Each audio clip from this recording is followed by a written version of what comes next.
There we go. We are live. Welcome to the Talking Crit live stream. Yes, David, we are on the interwebs. This is part of Talking Crit. With me, I have my usual partner in crime, Bad Mike. Hello.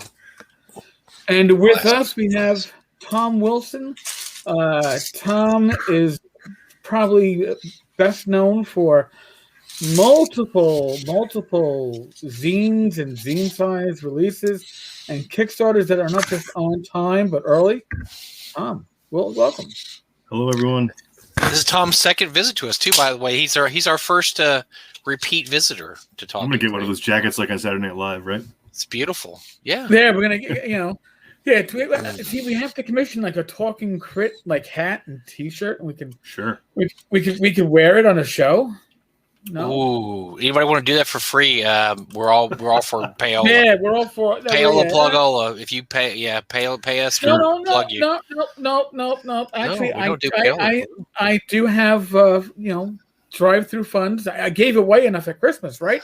So I'd be happy to give I don't know, $100 to somebody who can get us a Talking Crit logo of a high enough detail that we can put it on like mugs and beer glasses and shirts. Oh my! Or maybe baseball caps, because I probably need to shield my eyes more than wear a shirt. So the elephant in the room, I'm going to call it this, is this is the month of February. And for those of us in the gaming industry, and if you've been following Kickstarter, that means I'm gonna have to make sure I pronounce this right. ZineQuest, not ZineQuest. Or is it ZineQuest? Not ZineQuest. Potato, fuck you all. Matt Jackson. Wow. There you go. That was for you, Matt. Setting the tone. Yeah, there we go. ZineQuest. So just as a heads up, over the next 11 days, including today, I'll be doing 12 live streams. So if you'd like to talk and communicate and ask questions of your creators and publishers within this hobby of ours, you'll have an excellent, awesome opportunity to do so. Now, how did you get roped into doing 12 zine, not Zine, ZineQuest interface? How did you get roped into this? What's the process? Here, you know what? No plan survives interacting with the enemy, and this wasn't the enemy. These are my community. So the plan was gone from the start. What happened was I said, hey, you know what? A good idea would be that we open this up. I do live streams anyway. And Tim Shorts has a great community over on Facebook. It's the Zine community, RPG Zine community. And I figured, you know what? Let me throw a post out there and saying, hey, I know a lot of people are putting out zines. I would love to do live streams with you that will then go up on the podcast side. So the Tavern Chat podcast will get the interviews, and the community will get to bounce back and forth. And I figured, at best, for the month of February, 6 people might go. Once again. You create your own doom. Mr. Carter. No. Just to put things in perspective, I don't do shit like this, right? I don't know. I fucked up my whole. It doesn't show here. Yeah. Now this is my schedule for the next 2 weeks, including doubling up on this coming Monday, because there are a lot of people in the zine field that are participating, and they are OSR gamers. And you know what? Yes, Kickstarter does a great job in getting people seen, but when everybody's putting out a zine, it's hard to be seen. So I figure this is a great way to get visibility. And the great thing about doing this as a live stream is that you get to ask questions of the creators that will be passing through these hollow holes. But you also get to put a face next to their presence. Sure. And of course, they're like Joe the lawyer, and they just use an avatar. In which case, you don't get a face. But in any case, so yeah, I've got every day is booked between now and Saturday the 13th. And then the following week, Bad Mike and I are going to be insanely doing. I have my guest list here. I shut it real quick. So sorry. I haven't even seen the guest list. I'm looking at who I know that I know would be just amazing. That's already going to be in the con. Oh, okay. And so I have a list of several names here. Well, Friday is going to be the amalgamation of the 3 regular live streams, because it's going to be you, myself, Glenn Hallstrom, and Joe the lawyer. And my gosh, I mean, nobody's going to get a word in it. Oh, that's going to be awful. It's going to be 3 live streams. Everybody fighting Glenn for words. No, just kidding, Glenn. I love you. Wow. No. Listen. We have to follow Glenn's instructions. And what are Glenn's instructions, Mike? Just be like Vince. Just say, "Shut up, Glenn."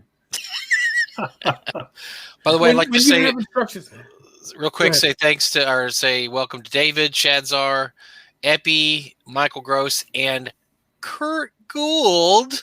Mr. Kurt Gould is somehow coming down off the Watsy Mountain to our little cave here. Somebody remember from the midnight auctions purchasing some product that was of ill repute. That's big. I mean, that's big time guy. That's a big time guest here. I'm sorry to tell everybody else, but that dude's big time. I'm shocked. He must have lost a bet or something to come here. I'm expecting to get booted any minute now. Let's see if Kirk could just come on. We've already had Tom. Let's get Tom out of here. There we go. Yeah, Tom. We know Tom. Small potatoes. Get out of here. Actually, Tom, you're actually pretty big potatoes. I mean, how many Kickstarter projects have you successfully put out so far? Probably. I mean, I could look the number up, but I think it's somewhere between 12 and 15 thereabouts. All mostly little stuff like zines or small adventures. A couple big ones, but nothing too vast. I mean, you've been doing it for a while. Yeah, Tom is the nearest thing to automatic in our business. I mean, seriously. And then so Tom and I had the pleasure of working with Tom on 2 projects for North Texas. We did. Tom and I both love basic D&D, and so we did. Mm-hmm. We both love Mulvey D&D, which is really severely underrepresented. Most people don't realize that Mulvey D&D was only around for 2-3 years. I mean, there was not a lot of Mulvey products until it became BECMI, and so we did B2.5, which is a sequel edition to Keeping the Borderlands, and we also did X 1.5, which is a sequel add-on to Isle of Dread. And this guy, man, I don't think I can ever do a project with anybody else, because this guy's absolutely like a machine. He just everything just gets done. And if you don't do it, he will email you and yell at you and say, "Get your ass here, Battle Auto. I need some stuff." So and if you haven't seen the 2 products, they are just absolutely gorgeous products. He was able to get Matt Ray to do the covers because of Tom, and they just look great. I mean, they're just an absolute nostalgia trip. Those 2 products are beautiful, but that's all. I'm going to say that's all because of Tom. It's all because of Tom. Tom put it together and really did all the heavy lifting, and so and I knew that Tom would be the person to do this kind of project with, because Tom will get stuff done. That's just what he does. He gets. Well, I mean, that's why I got to keep it a hobby, because if I make it a job, I won't be as good at it. Well, you know what? This is a grind. I don't want to do it anymore. There's a certain truthfulness to that. Once you lose some of the magic, I think, once it becomes work. I mean, I'll be honest with you. There. Oh, there you go. Yeah, just happen to have it sitting there. I mean, just look at that. It's gorgeous. It's just it was fun to make, actually. And we have a surprise for this year for we do. Well. Yep. We do for this year's North Texas. It's going to be great. I'm going to step outside the Moldvay BX a little bit and stretch into BECMI a tad bit. So when you get time, Tom, we still have realms of BX to explore, though. You and I. Oh, of course, because I know you, like me, like B4 a lot. I love that. Yep. Yeah, so we need to explore B4 for our future. Or maybe make a B3 that's even more risque than the original. Oh, great. Well, it was only risque because of really terrible artwork that shouldn't have been included. Palace of the Battleados. Yeah. I think the artwork was actually great, just that the people details were kind of. There was some questionable artwork in the original Orange B3 that was yanked, and then they put out, they'd this artwork. I mean, you can actually. Can you still download the original B3 for free for what? I mean, I don't know if you can anymore. I know for Trove. But there you go. And so, it's something about anything that might rhyme with dove with an R and a T. I don't know what you're talking. It's kind of it's a train wreck. The original one is kind of a train wreck, and you can see why it was yanked because it honestly is not up to the professional. It's more like a Judges Guild module. It really is. It's not up to the professional. Whoa! Let's face it. No, come on. A lot of Judges Guild right there. A lot of Judges Guild stuff. I love Judges Guild, but come on. They were printed on toilet paper. All right, no, they were printed on like I don't know, tabloid newspaper. It was bad. Yeah. I just think quality of the writing. It's if the name on the cover is not Jaquays, if it's not Jaquays, you got issues usually. There's something. Listen, you had scrap faggot green titles like that. You can't get that from Glory Hole Dwarven Mine. You mean there's something wrong with Glory? Yeah. Come on, I mean you got to think. Okay, late 70s, early 80s. Glory Hole. That sounds pretty good. I think Dwarven Mine. Yeah, because there's a glory hole. It's a mine, yeah. Does it have any other connotations in this? A bunch of 14-year-old kids would go. I mean, come on. Yeah, glory hole is a name for oil well drilling and also mining, but it also has some other connotations, shall we say, in the 70s and now in the 80s and the 90s. Yeah. I'm sure. I didn't mean to wander off like that, but Michael Gross is right. Moldvay did say V3. I mean, Gene Wells just didn't. Yeah, it was. It just went all. It was all over the place, and the artwork didn't help. And it was. Look, there's a piece of art that Errol does. It's a poke at Gary, and it's just, it's just all kinds of stuff. It's just crazy. And then Moldvay did save it. He made it more kind of coherent. Now, if you read, I've actually always wanted to run Orange B3 because it really is a major callback to just the crazy D&D modules we used to write ourselves back in the early 80s, late 70s. I mean, it's right. All over the place. It's crazy. There's stuff that just makes no sense in there. And reminds me of the mass confusion modules for Dr. Demento. I don't know if you've ever seen those or not. Like the +5 paper airplanes and stuff. It's just nuts. It's just crazy. Nice. You can't play it, but it's fun. Well, yeah, those are the adventures that you wrote as a kid. That the important thing was graph paper was expensive because it came out of your own pocket. So you had to use every square on that paper to mean something. And empty rooms were horrible because it was wasted space. Every room had to have an encounter because that ate up time, or that way your one map could last 2 or 3 sessions. But the thing is, having a dragon in a 10 by 10 room, we never really wondered how that would actually work. Right. Yeah, those are the early Wee Warriors adventures where there's 47 straight rooms with nothing in it. Because they tried to actually do what the rules said at the time, which is, I think at the time, your rules were empty at least a third of the time. I mean, literally nothing. Or was it a third or a fifth? I think it depended on the edition. I think it was a third. I really think it was a third of the time your rooms would be empty, without realizing that while that might be simulating what a dungeon might actually be like, it's not very fun to play that. And go. Although you can, as a GM, you can always punk your players because they gotta think that one of these empty rooms has to have some secrets in it, right? So they go back over and over and keep searching and searching, and there's never anything there. The thing rolling the dice, going, nope, secret doors, this time. Find anything. Let's look again because I know there's something. This is a good time waster. If I leave the room and come back, can I get a new roll for secret doors? Right. Does crossing the threshold change it? Because I know for us it didn't. So that's when it's like, all right, well, how about I use science? It's like, all right, what are you gonna do? Like flour? No, urine. Well, it should show me any cracks in the wall or if there's something. Sure.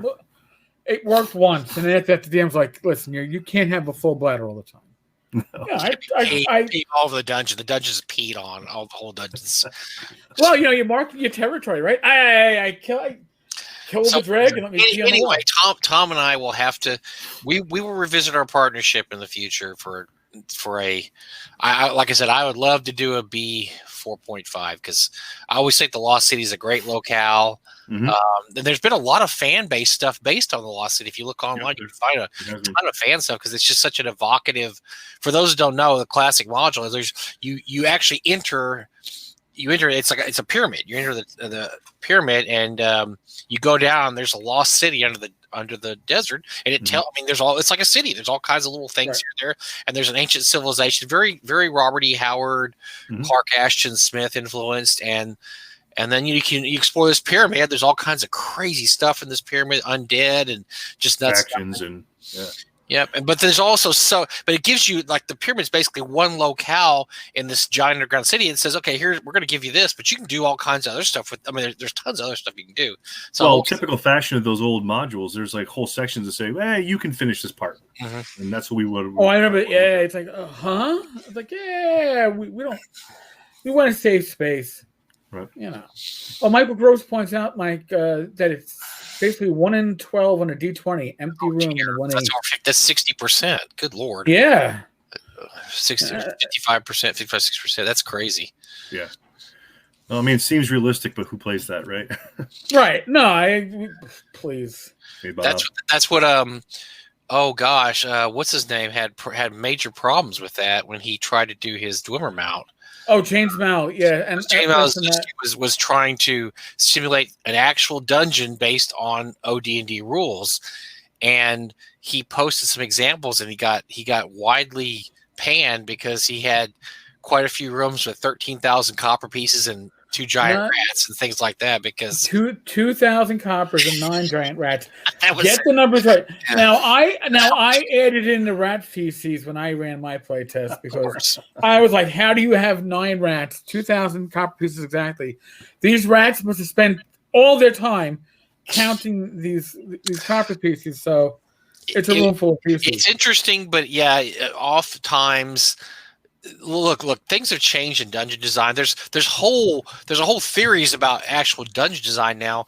Back in the old days, there weren't theories. They just would create this giant map or roll it randomly and just put, okay, there's trolls here, there's this, that. Every once in a while, you get somebody like basically, a genius like Janelle Jaquays would come along and say, okay, I'm going to make a whole plot line and there's going to be this and that. But most of the time, that's not what happened. It was just this, we're going to throw a bunch of stuff in here and we're going to have a secret door over here for no reason. It was just crazy. And there wasn't any rhyme or reason. And now there's whole theories about dungeon design about how you don't want empty spaces in your dungeon and how you have to make, do you want to make it realistic and that you can walk in one door and your first level part, there's a 10th level creature there that could kill you? Or do you want to make it per level? Like, okay, we're going to level this based on the party.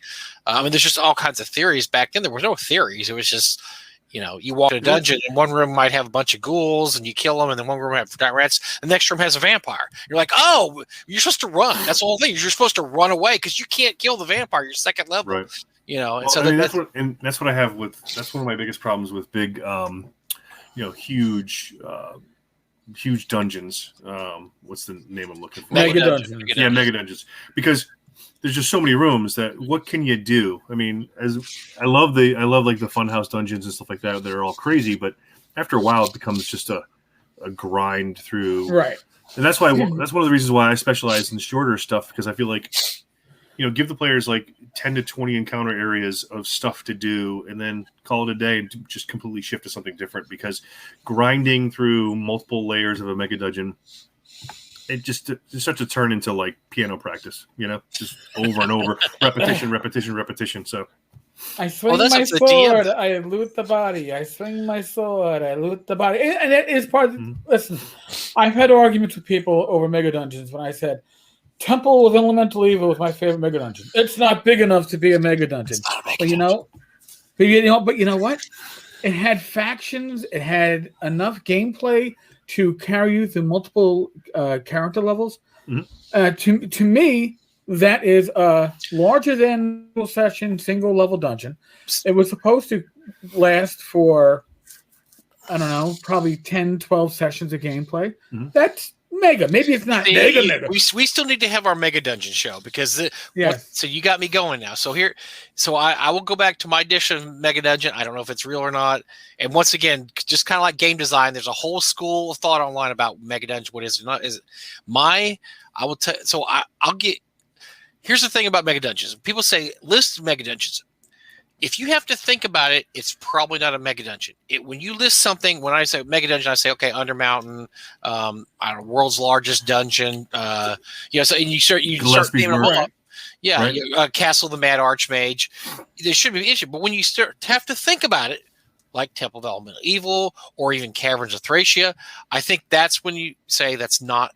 If you have to think about it, it's not a mega dungeon. It's kind of like I said, the Supreme Court justice who once said, is this decent or not? I'll know by looking at it. Is this indecency? Well, you know by looking. And the same thing I think with mega dungeons. But I always look at a mega dungeon as something you can't possibly finish. In other words, it's aspirational. It's something that's this gigantic map that you're never going to explore every nook and cranny of, and will always be there at some point. And that's one of the reasons why I think a lot of, and Greg and I argued about this on last week's show. By the way, I was a guest on Greg's show last week, which we're not going to promote this week because it's running the same time as our show. So screw you, Greg.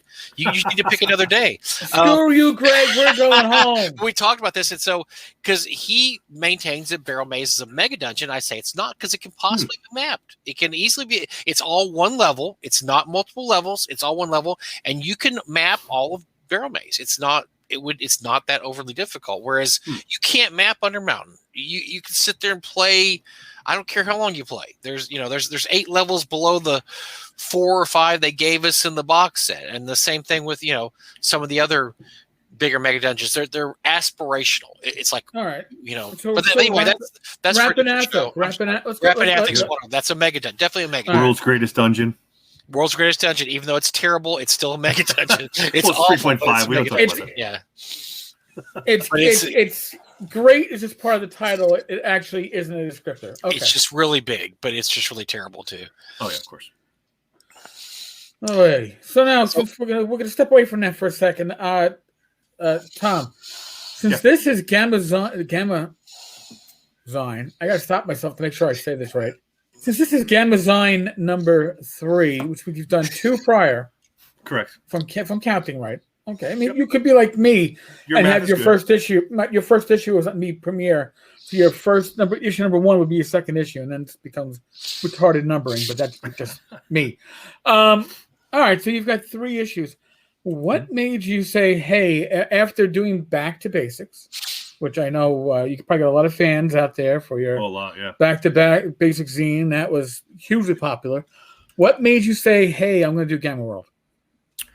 As Mike can attest, obviously, because I go to North Texas every year I can, I usually run a 1BX game, which is usually the one we write for North Texas the last few years, and I almost always run one Gamma World adventure because it's probably my second favorite of the old school games.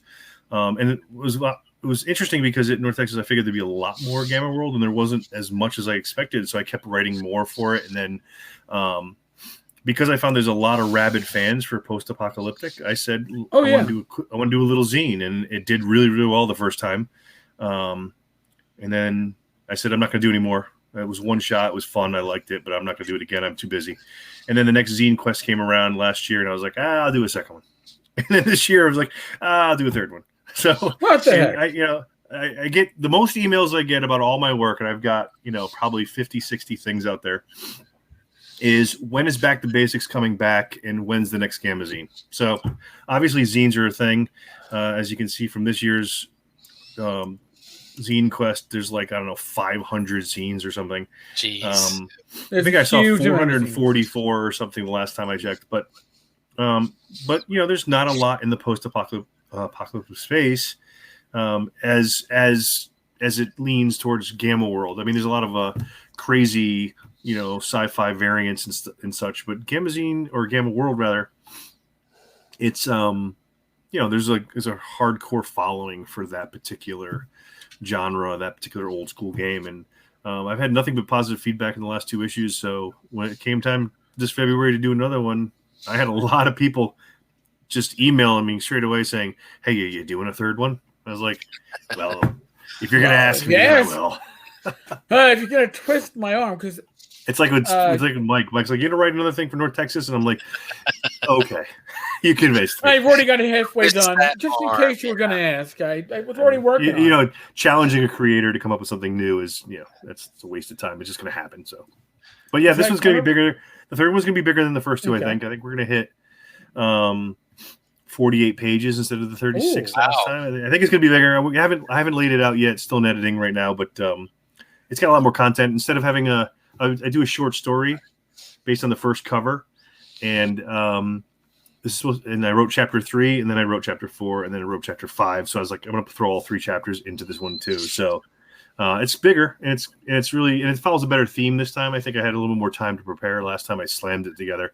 This I've been working on and off for a month. So I think it's gonna be good. And the backers they're definitely there. I got a lot the first day, and I usually do short projects. By the way, I don't do anything long. I think it's a waste of time. That middle ground is just a waste of time. So, and I always try to write all my work before I launch. That way, if I'm already writing, it's already written all the way. And why do I need 28 days for a project? I'm just going to do 7 to 10 days and call it. Get it out there to everybody faster. So, see, Gamma World. I am disappointed that it's not going to be Saddle Stitch, but we'll get into that in a second, or not a second, in a few minutes. But Gamma World was the first non-AD&D purchase that I ever made, and I still remember grabbing that gray box, coming home, sitting down with it, and going, hit points are rolled based upon your Constitution score. What the hell is that? Makes sense, though. Makes some sense. It makes a lot of sense, but it confused me as a teenage D&D player. I was like, but I thought it was going to be compatible with, but now I don't understand. Yeah, Gamma World was the first game from TSR I purchased. I was given a copy of Moldvay's basic set that from a kid who was moving out of town that basically wanted me to run his game for him after he moved. So I got the free box and dice and everything, which is great. I still have the dice, but the box is gone. I probably still have the rule book, but who knows where it is in the mix of stuff. But Gamma World was the first one I actually went to the store and purchased. So it definitely has a solid place in the old heart. Yeah, I think the reason why Gamma World never stuck is that TSR didn't give it a long lifespan. They said, "Oh, let's get to put out a new edition. Let's get it out there." And then Gamma World 3rd edition, which was what they call now Phase Rip, right, with the color chart. Oh, that was one of the problems with Gamma World was they tried to treat it like D&D, and funny. So one of the best modules for Gamma World was the very first one, Legion of Gold. It's oh yeah, it is very D&D, but it's also extremely cool hex crawl. It's just all over the place. It's a sandbox Gamma World adventure, and it really it has a lot of really cool stuff in it. But from there on, there was never anything else like Legion of Gold.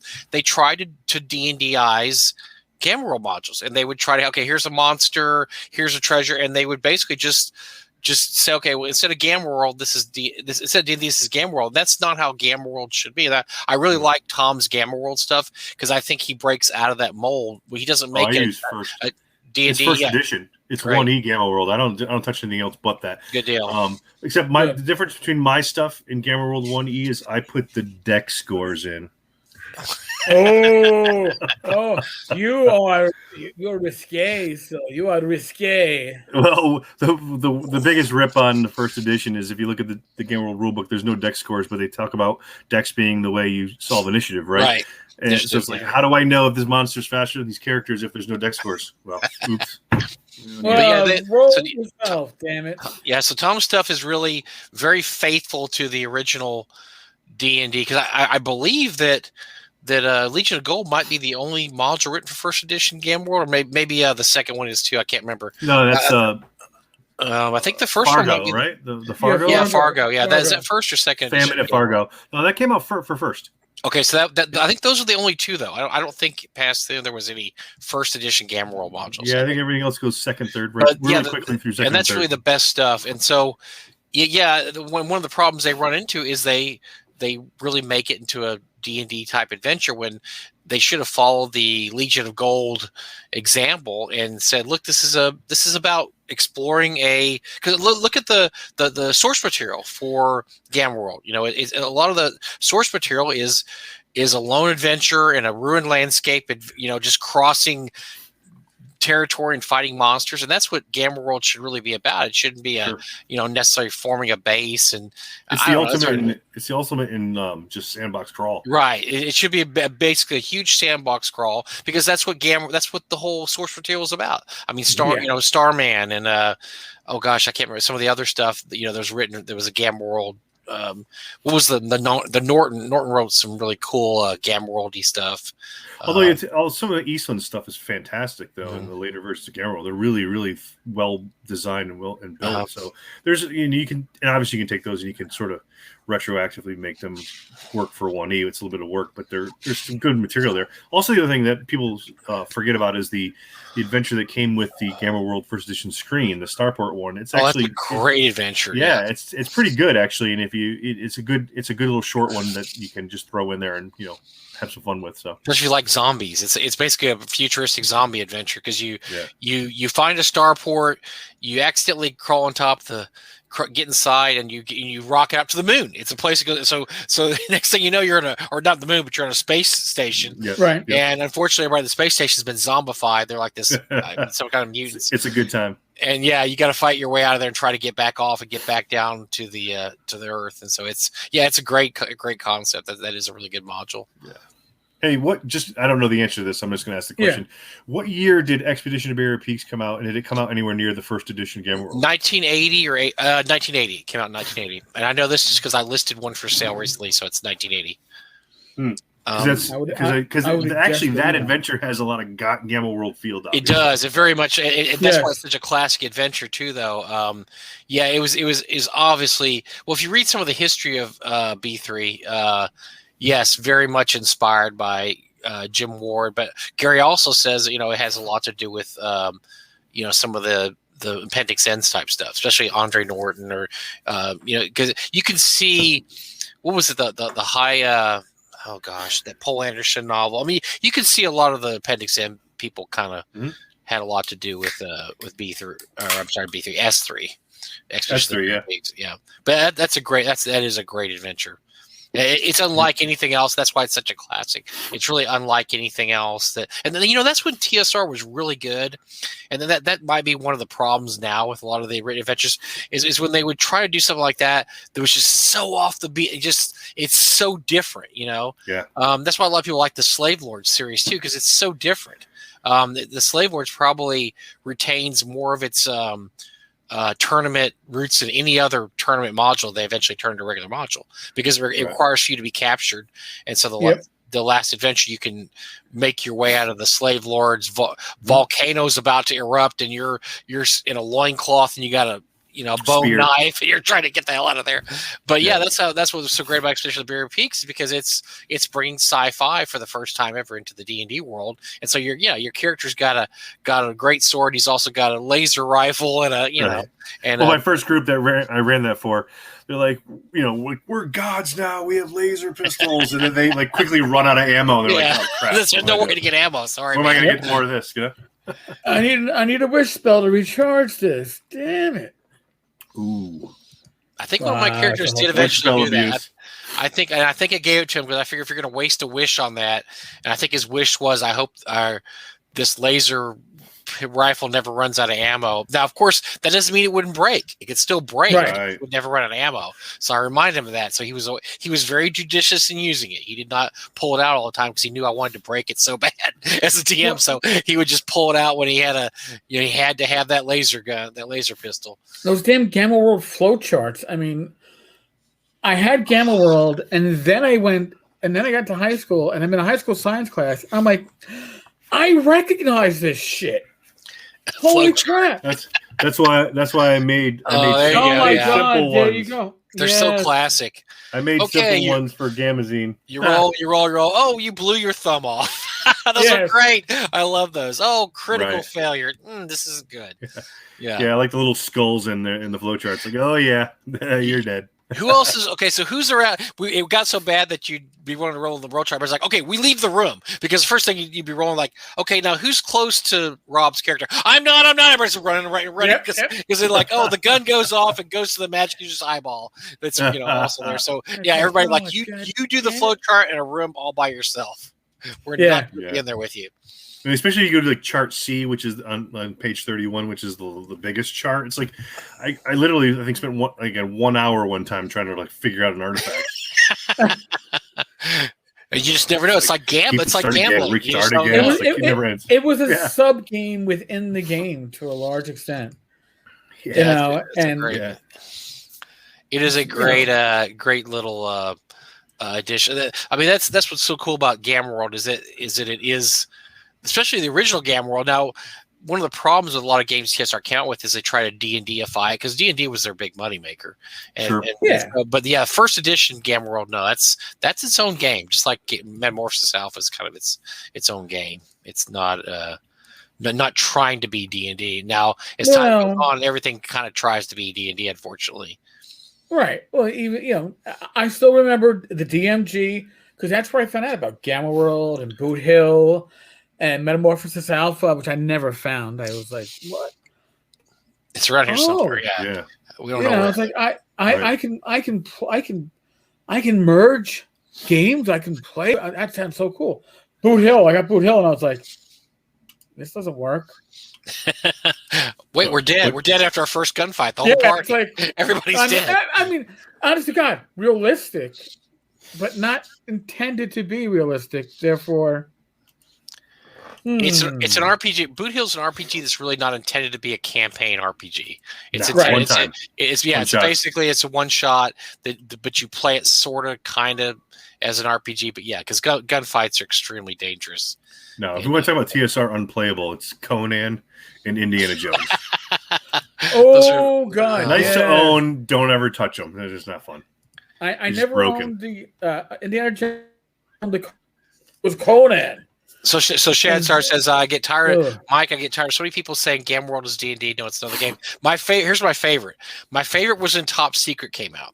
And watching D&D players try to play Top Secret. It was hilarious. Yeah. Because everybody rolls up their character. Okay, so you go to the waterfront. We go kick the door in. Okay, the guy opens up with a M16 and you're dead, Thompson. You're dead, and you're dead. And you just got your eye shot out. Whoa, hold on. Wait, we're dead. Yeah. Oh, you're dead. Yeah, you just got shot. Games like Top Secret and Call of Cthulhu, it's like, no, it doesn't work. That you can't D&Dify that. No, you have to. It's a totally different mindset. So once they get the mindset, okay, you're playing secret agents. You don't want to get into gunfights with M16 toting German, or AK-47 toting Russians. You want to sneak around and get the drop on them. Then they could do it, but some people just never got it. I had groups that could never get Top Secret down. They're just like, I don't get it. I mean, every time I go in there, I just get killed. Yeah, because you go in there and you throw grenades, and you're in a 10 by 10. You're in a 10 by 10 room, and you just threw 3 frag grenades. Yeah, you're gonna you blow yourself to pieces. Yeah. You got a good player for Top Secret when they're like, oh yeah, how many grenades can I buy? It's like, no, you don't know this game yet, do you? no, but you're gonna learn. That's right. It's like Gamma World was the only my only purchase that came with the original soap dice that TSR had. Those really my Top Secret dice though cracked the first time I rolled them. They were terrible. Yeah, they were bad. Yeah, Top Secret dice were notoriously terrible. Yeah, it's like you had the 20-sided D10s, or did you have the actual D10s? In Top Secret, the actual D10s, it was red and green. Right. I have a red and green and red and blue set. I have a set from a later set right here in my desk drawer. Here is a Top Secret set from a later version, one of the not the first Top Secret box set, and it says in here dice for Top Secret. So that's they were there, and they're a little better quality than the first ones. The first ones were terrible. These are the soap dice. But you would roll. You had the black and the red. I'm sorry, black and the white. So right. I'm glad I remembered I had those in there. I'd probably sell those for a pretty penny, man. I'm waiting to find a set that I need. Send me a message after. I'm going to find a box set without dice one of these days, and I will have the dice ready to roll, so to speak. Right? Yeah, I got you. You can match them up. It always works. I can tell you're a retailer. I always think. Oh yeah, I'm always making deals, baby. Look at this crap. Look at this. I gotta sell this shit. I mean, look at this shit. I mean, it's this is one room in the warehouse. This isn't even. I offer you $1 for everything. You come pick it up, and you got it. You come get it all. You're gonna need a U-Haul, big U-Haul. Let me book my ticket. Hold on. Yeah. Well, oh, jeez, Rach would kill me. I still want to know if I can. I recently started side hex crawl here. I recently started. I started selling stuff because I need to buy a washer dryer for the house. So I pulled out some real goodies, and man, even I was shocked at some of the prices. Oh yeah, some of the stuff for. I had some shrink wrap that I threw up there, and I put a crazy buyout. I had an S3. We were just talking about Expression Bear Peak shrink wrap, very very nice. Yeah, I put opening bid whatever 50, buyout $500, sold in 5 minutes. There you go. That's the hobby right now, man. And I was like, it's crazy. Maybe I should ask for more than $500 because I mean it went that quick, and that's how crazy some of these collectible prices. But what'd you get it for though? Probably like $10, like 15 years ago. Right? Yes, a long time ago.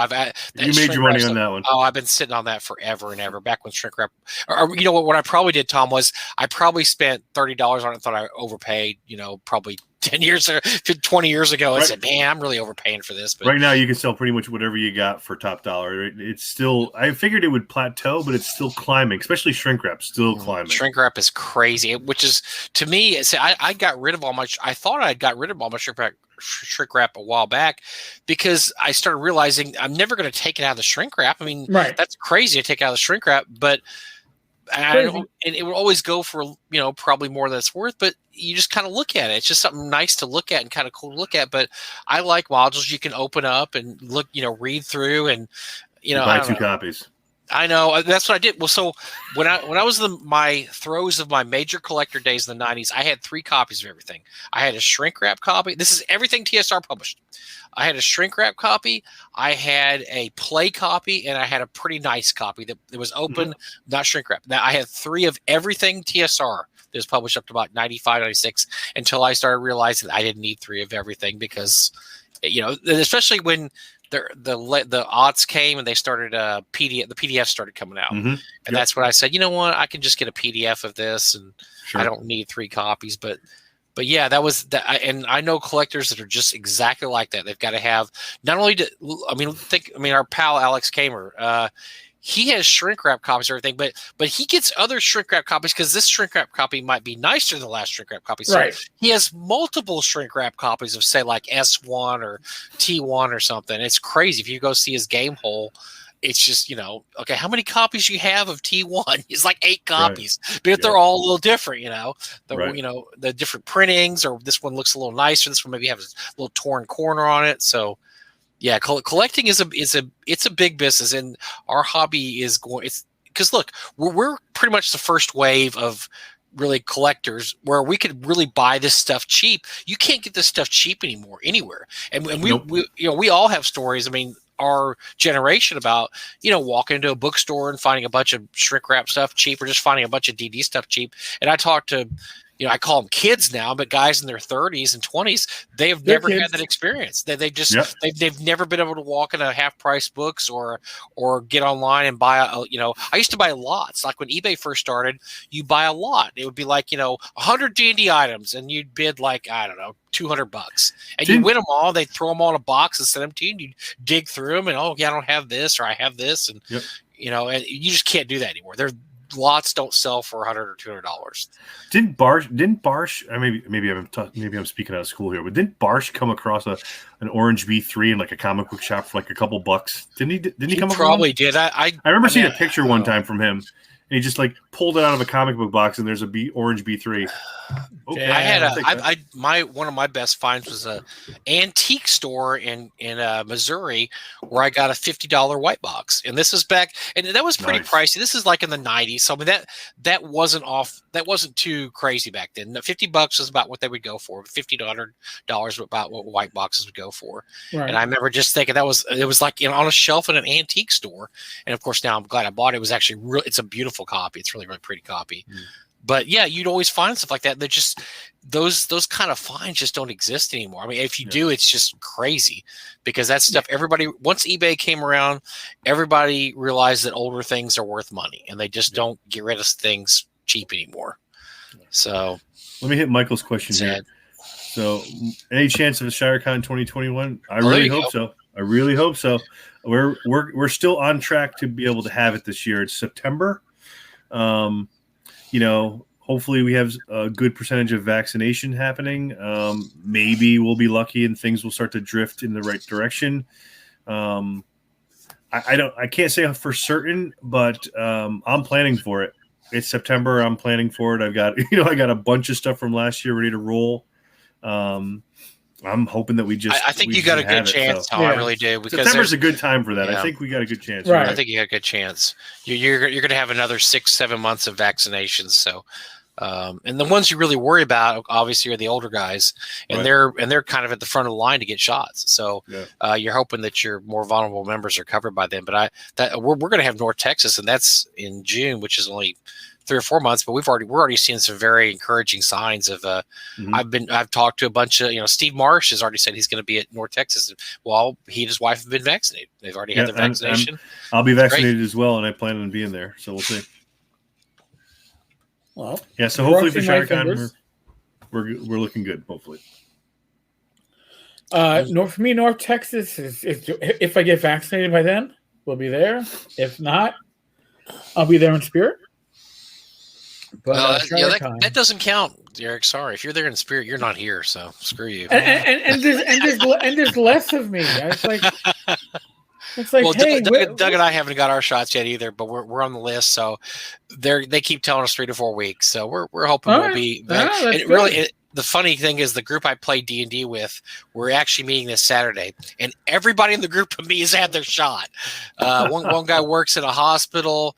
My brother's had a shot. He got a shot. I don't even know. Oh, because his wife's a nurse. I think he snuck in there and took some old person's shot. This is my ID. Bastard. Don't look at it. So he has a shot, and then the other guy we play with, he also has a shot because his job too. I mean, like, I'm the only one, so they'll all be laughing it up without any masks on, I guess, this weekend. I mean, they've had both shots. They're through. They're done. So well. I'm hoping to get to North Texas because we got hopefully a special surprise module for that. So I'm really hoping to get there for that. I don't want to send them to Mike and have him sell them or give them away or whatever he wants to do without me being there. What? So I want to be there for it. That. Well, but I just want to be there. So I got you. So it's a special cover that Matt Roberts has done, and if people don't know, Matt Roberts is a very talented artist. By the way, he's the one that bought my Beef S3 for $500. Oh, he's a huge. He's got. You know me, I'm a huge Keep on the Borderlands fan, and I have like more copies than most people should ever think about, right? But he's the same way with Fiend Folios and Expedition to Barrier Peaks. Expedition to Barrier Peaks, he'll buy those all day long. So I'm not surprised he's the one that got your shirt one. Well, also it was a first print, which that's a tough one to find, and his Fiend Folio collection is ludicrous. I thought I had a problem, but then I saw his Fiend Folio and I was like, nah, I'm a rookie.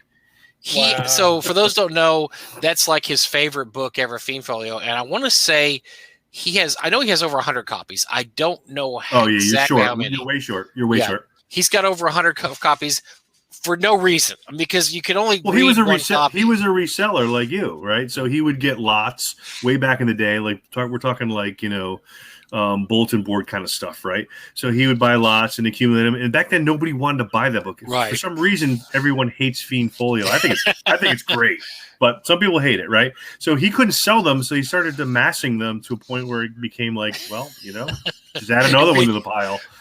Yeah, and so now it's a joke basically. Like, yeah, Fiend Folio, I'll take it. And so he bids on every Fiend Folio he sees anywhere, and he usually ends up with the Fiend Folio. And so yes, he's got a stack of Fiend Folios. I bought a lot from somebody here had a bunch of books, and they wanted nothing for it. I think they wanted $50 for like 30 or 40 old AD&D books, and most of them were pretty beat. But believe it or not, the best conditioned book in there was the Fiend Folio, probably because nobody wanted to look at it, right? So I sent it to Matt Roberts. I'm like, this is for you. I don't want it. Hey, Sheds are that those silly suitcase player packs.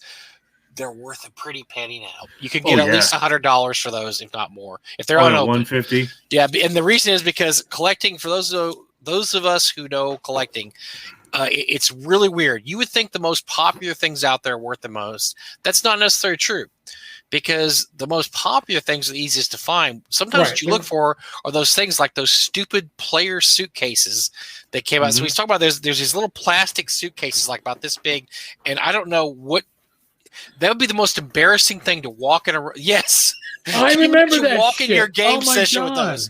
So those. They didn't really sell very good. They were liquidated in secondhand stores, and of course now they're worth like $100 a piece because they're just nobody collected them, nobody bought them.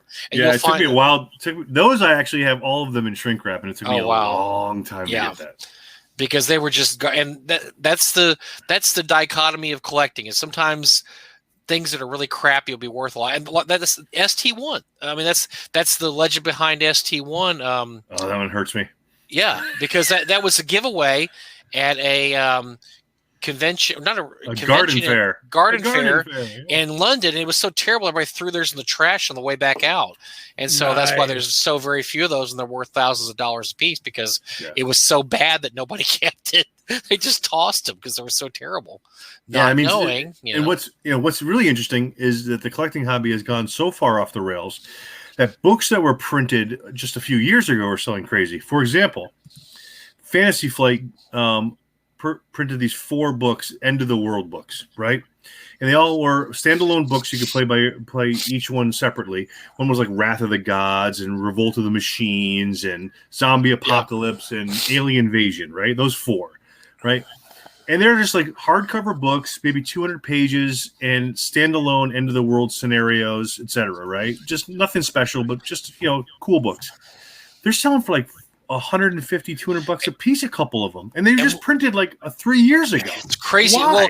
Well, they used one system, and so what they would do is they all were about, like you said, end of the world. They're all a different scenario, and you would basically play like 3 or 4. I mean, it wasn't anything you could build a whole giant campaign that lasted years. You were supposed to play it for like maybe 5 or 6 sessions.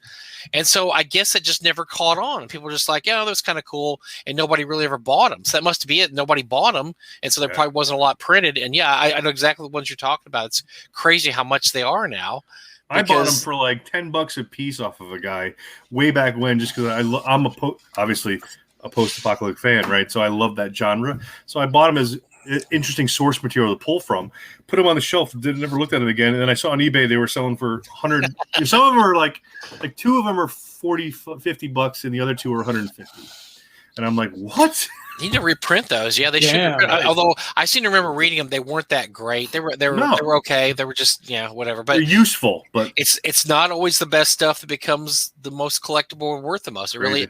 And then look at something like, for instance, like S2. S2 is one of the most popular modules ever written. It went through like 12 printings. It's not hard to find a White Plume Mountain S2. It's just not. No. So it's not one of the more sought after, old school modules, if you want old school modules, because there's so many of those printed. Well, I mean, obviously it's also the page count because there's only 16 pages. It's real small. But but the mono is up. I mean, you could probably finding a nice copy of the mono is $50. But then something like Egg of the Phoenix, which very few were printed of, it's worth a ton because there were very few printed of it. It was the whatever I-12, the last one of the I series, and it was a redo of some old R series modules, and it wasn't anything people played more than one time. And so it's weird. Collecting stuff is just really, it takes you down some weird paths because you're like, why is this worth so much? And it's garbage, and this isn't worth as much. This is great.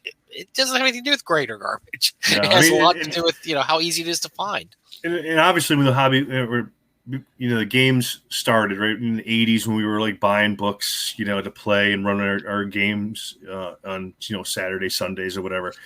We weren't thinking about collectability. We were just buying them, right? Like I got a bunch of my old modules when I was in high school, and they're all like markers all in them and stuff scratched out. It's like, why did I do that? But handouts ripped out. Oh yeah, like I'm not going to cut that out. Right, because You didn't have photocopy machines back then. It wasn't an easy solution. One of the look at something called, there was a venture module called Jade Hair, and the Jade Hair was a freebie. It was given away by the Dungeon Hobby Shop. They would slip it in boxes when they would ship them off, and was this free adventure. Of course, now it's worth $500, something like that. Now, if you find a cover for one, it's worth untold riches because very few covers are made. But yeah, just the Jade here, it was basically given away for free. It's not very good. If you read it, it's a 2E scenario. It's not that. Is it 2E or basic? I can't remember. We're gonna reuse the art from something else. Yeah, it's not very good at all. But it commands premium prices because they're they were given away for free and nobody cared about them and they were thrown in the trash or tossed away and. That's just the story of our hobby. It's really funny. Some of the things that become now, obviously, things like the brown box. Wood grains are worth a ton, but they, obviously, that's something that's always going to be worth a lot because it's, that's the beginning of our hobby. But some of the other things you look at and you just scratch your head. Why is that worth so much? And it's a combination of factors. Yes, I mean, and some of the stuff that was had low print runs because it wasn't successful. Look at the whole Planescape box series. I mean, every single Planescape box is worth a fortune because I think it had a low print run. It's a kind of a niche, genre.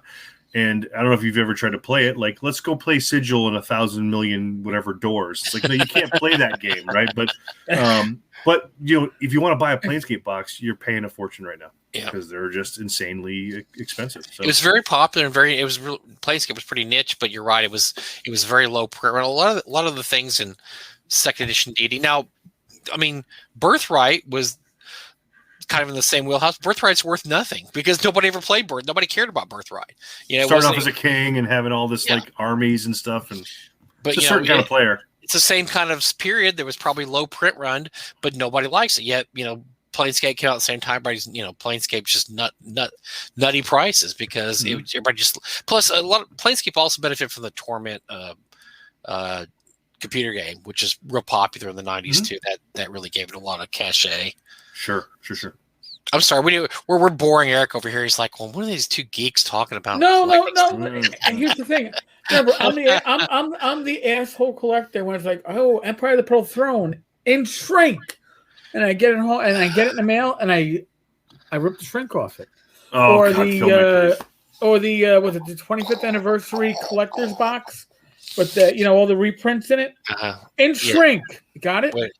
Ripped it open. Way to go, dude. You know how much that, by the way, that 25th anniversary box, there's a funny story about that. So that first came out, and Tom can probably remember this too. Nobody bought it because it was $50, $50 or $60. Nobody bought it. You could go into a store 2 years later, it'd be sitting on the shelf for half price. Nobody wanted it. But there was one. So what they did was they reprinted a lot of really classic adventures. There, and still in shrink. And one of the things in there. This one I bought already open. All right, I'm not that good. One of the things in there was L3, and L3 was an old manuscript of Len Lekoff because it was supposed to be part of the Lindor series. And the only thing anybody wanted in that box set was L3 because that was the only thing that had never been published. Now, a funny story about that was that's not even the original L3. The original L3's manuscript was lost. Len mailed it to TSR and they lost it. It got lost in the mail, never been found. It's gone. And he had no backups. So they basically had to rewrite it from, I think somebody called Len on the phone and said, what was it about? And they just basically rewrote it. So anyway, all that aside, all anybody ever wanted was L3. So what you would do is you'd buy the box set for like $60, or usually you get it cheap, like maybe $30. Right. You tear it open, you pull out L3, throw it up on eBay, and sell it for $100.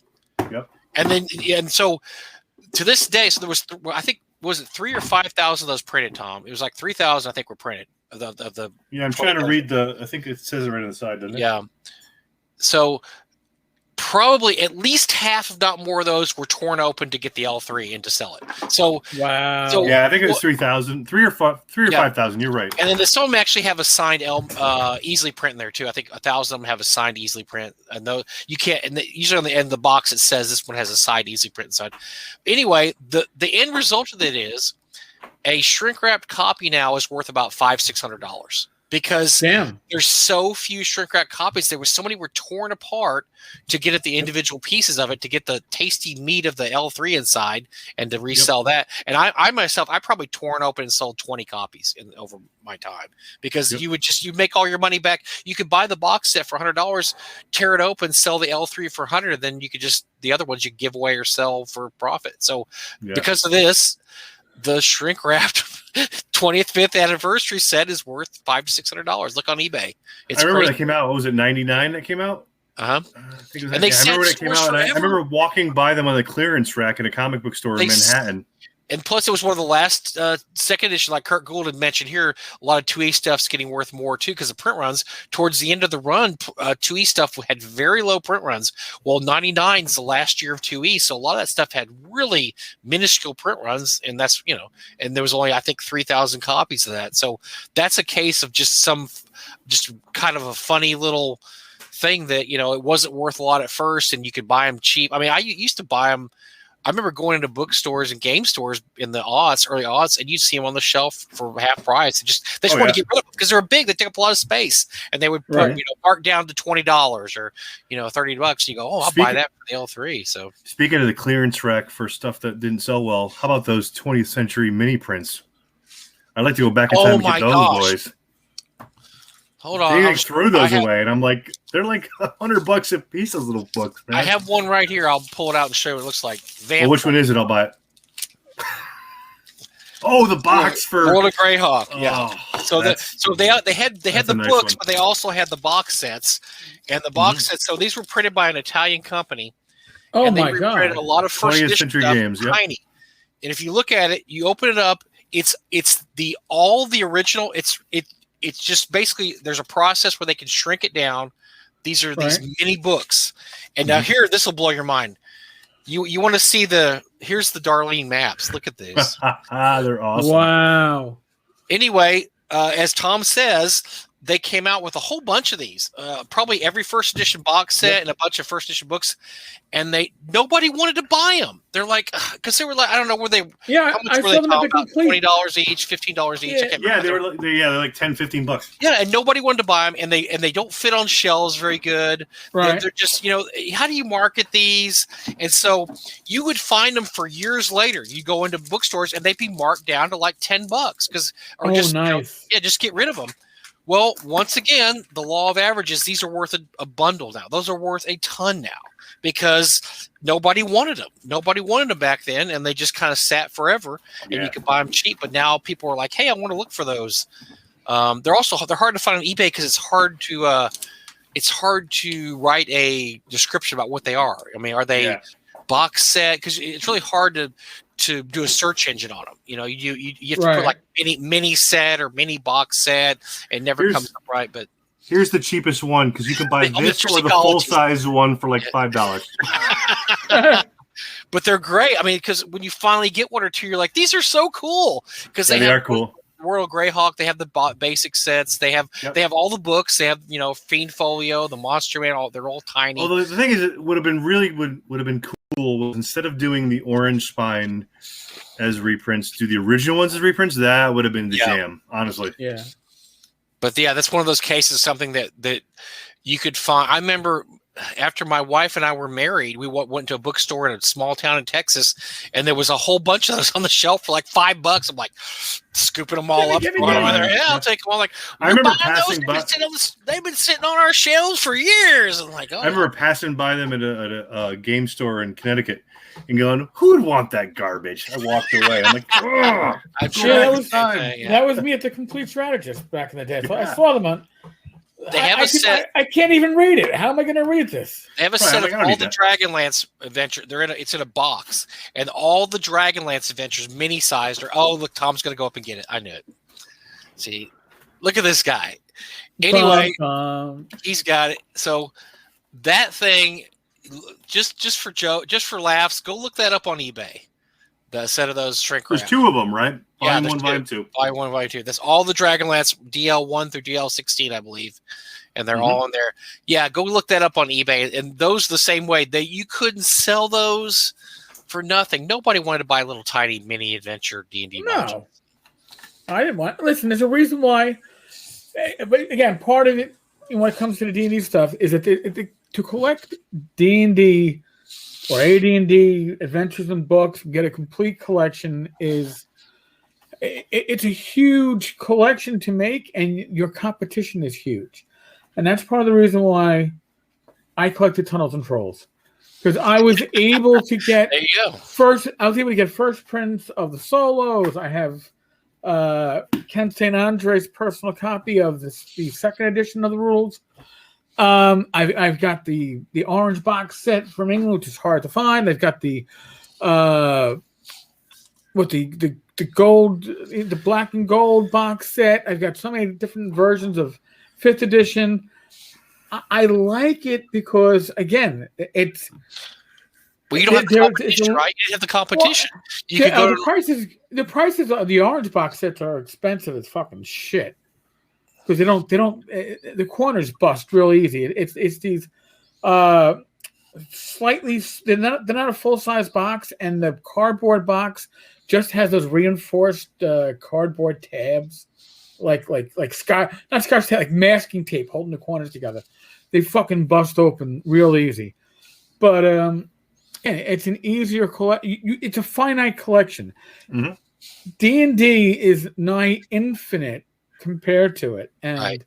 Yeah, you can. I think there's 1,000. TNT. I think I counted. There's almost 1,000 first and second edition playable products. I'm not talking about like beach towels and Halloween costumes and all that garbage. I'm talking about like playable products or usable products for gaming. I think between OD&D to second edition, to 1999, basically, I think there's about 1,000 things. And when you get to 999 and you're still waiting on that one, it's a damn nightmare.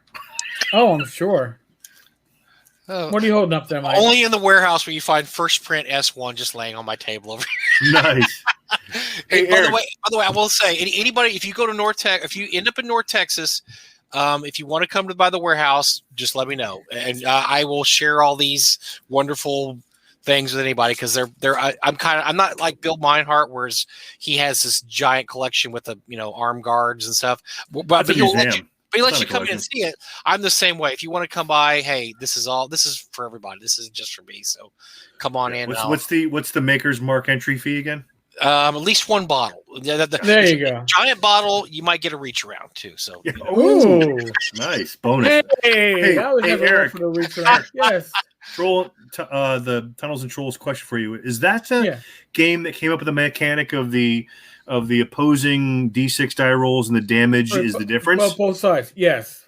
I love that mechanic. That's a beautiful mechanic. And the quick history of it is Ken St. Andre got to play in like a session of Dungeons and Dragons White Box, loved it, and then went home and said, "Wait a second, I don't have special dice and I don't have the rules. Let me write my own rules," and that's basically how it came out to be. Very cool. Very cool. So and it had to be D6s because D6s everybody had. Nobody had the funky dice. Shadzar says, question, could the OSR movement be driving the older edition prices up since people want the books used to play with? Yes, I absolutely agree. I absolutely think that's true. I think also it's the new people, younger people with money, disposable income that have entered the hobby that want the nostalgia of the old stuff is also driving it up. There's something we call in collecting circles, you call it the 30-year rule. And that I first heard it when it came to comic books. And it's that when you get to be 30 years old, you have a job usually, and you're doing pretty good. You want to indulge in the nostalgia of your youth, and you have money. You've got money because you probably do a job, whatever. And so we used to always call it the 30-year rule. 30 years after something comes out, whether it be Star Wars toys, comic books, Pokemon, whatever, it goes up in price again because all those people that were kids, like 5, 10, 15 years old, they're all 30, 35, 45 years old, and they have money and they want to buy it. And that I saw that played out a lot of times. I absolutely Star Wars toy. I remember when Star Wars toys finally started getting worth a lot, and it wasn't after the first sequel. It was about 30 years after the movie, the original movies. And all of a sudden, all these geeks that had all this money were like, "Hey, I want to get the Death Star, and I want to get the troop transport, and I want to get the Millennium Falcon." And so you go to these conventions, toy conventions, that stuff. just 5 years earlier was worth, they charge like, $20, $30. You Space walk in 1999 never became valuable like that. Why is that? Come because on. it's crap. Space 99 is terrible. I had the Eagle, That was a cool set for when you were a kid. I love that. Yeah. And it was detachable. You took the cabin off and then attached the rockets just to the cabin. Yeah, you could make it the smaller version. Yeah. It lasted me one winter because I would throw it into the snow. And then it always crash landing on the moon. I'd be off the back porch into the snow, and then I missed the snow and I hit the wall in between in the garden. I went. So we're indulging in nostalgia here, guys. But Eric and I usually, when not absolutely hex crawling off the path, we usually talk about current events in gaming. So let's bring this back around. We did have a kind of a list of a couple of things. Although we could talk old D&D with Tom all freaking night long. Oh my God! It would be it's a pleasure to be doing that. But let's talk about a few things going on in the industry, and we'll get Tom's opinion on them all. So where do you want to start at, Eric? Well, something that came up, and since we have Tom here, this is important. Drive-Thru RPG has changed what it's doing with Saddle Stitch. It's no longer offering Saddle Stitch. And then that became a whole brouhaha with a lot of the publishers, because a lot of the publishers, like Tom, offers their titles in Saddle Stitch. And if you're going away from Saddle Stitch, most likely you're going to have to lay shit out again, because it's not going to fall the same way. At least every cover, Yeah. So now, according to Drive-Thru RPG, this came out early today. I got a couple of people sent me messages. I probably have it in my email. I just didn't see it. Per our announcement in January this year, our print partner Lightning Source has found the Saddle Stitch format to be increasingly uneconomical. They are discontinuing that format at the end of February. If you have Saddle Stitch titles, only short page count, premium color, softcover titles are Saddle Stitch, then here's what you should know. Some titles are being converted for you. And basically what the some titles means is, as long as you've actually sold a copy in the last 12 months, and if it's if it's been in existence for longer than that, you sold at least 6 print copies in the last 2 years, it is likely that it's being converted automatically for you. Yeah, if we can make money on it, we'll convert it for you. Right. Right. If it's not selling, we're not going to spend the 5 minutes of manpower it's going to take for us to put your file into whatever program and then hit enter, wait for the response, and then send it to whatever the process is. They figure that you have to basically have sold something in the last year for it to be viable for them. Mm-hmm. They're going to start this in the next few days. Once they start the process on your title, it is no longer going to be available in Saddle Stitch. That's what I'm reading about it. And after it's converted, you'll receive an automated email saying, "Hey, your file has been converted. It'll now be Saddle Stitch." You are not obligated to get a new proof. Remember, you didn't do the process. Mm-hmm. They did. Mm-hmm. That basically means that your customers are going to be the guinea pigs. If it looks like shit, if it didn't work, your customers are going to be the ones complaining. And I'm not saying that you probably need to get them all proof, but you might want 1 or 2 copies of stuff, especially if it was other stuff, so you can see what it looks like. My suggestion, I'm just throwing that out there. I think Tom agrees with me on that one, because, again, we don't know who's doing the automated process. It's not the automated part. I mean, one of the things here is, like, as a publisher and also as a collector or a user of products for my gaming, Saddle Stitch is superior. The thing lays flat, right? The thing lays flat with the Saddle Stitch. Right. Perfect Bound sucks. I hate it, right? And if that's my option, and even if they're going to automate some of the conversion process for me from my Saddle Stitch titles to Perfect Bound, they're still going to suck, because I don't like the perfect binding. It's garbage. You got to break the spine to be able to lay it flat. Nobody sits there holding their book open while they're GMing, right? You got to lay it down. You got other things going on, and if it doesn't lay flat, then it's not that great, in my opinion. I mean, every single time I've used a perfect bound book that has been printed at drive-through, I break the spine right out of the gates. I just bend it over. It's like, all right, I want to use this as the table. I got to put it down and lay it flat. Right. So, and my stuff, it tends to be between 16 and 32 pages on average, which is perfect for saddle stitch and terrible for a perfect bound. So even if they convert half of my 50 titles over to perfect bound, that's great. But there's still going to be a crappy spine. But no, you're right. They are cheaper. I'll give them that. You can buy the product a little bit cheaper as perfect bound. It's not as expensive as saddle stitch, which is nice for some people. But if you're looking to use it, I'll pay double the price of a perfect bound to have a book that lays flat. So, but it's not profitable. I mean, that's what they're saying. I don't think anyone would bat an eye if they said, "Okay, we'll continue saddle stitch, but we got to increase the price of every saddle stitch book by 25 cents or whatever the math comes out to be." Yeah. I don't think anyone would bat an eye at that. To be like, "All right, fine, it's a good printing format." I mean, other companies like Mixam and others are gonna make bank on the nonsense. So you want I'm gonna spitball, but Mike and I spitball a lot. I'm gonna make you. I'm gonna say it's likely that Lightning Source would need to either upgrade or repair the print machinery that it uses for saddle stitch, and it says the investment in it is not worth it, and we're just not going to do it. Not that the format itself isn't profitable if they didn't have to make an upgrade, but I suspect that they have to upgrade or repair or do maintenance, and that is killing the profit margin. And they're going, fuck it, we're better off just not offering it, because who's going to complain? We're the only source for drive-through. And does Lulu use Lightning Source too? I believe so, right? I think so.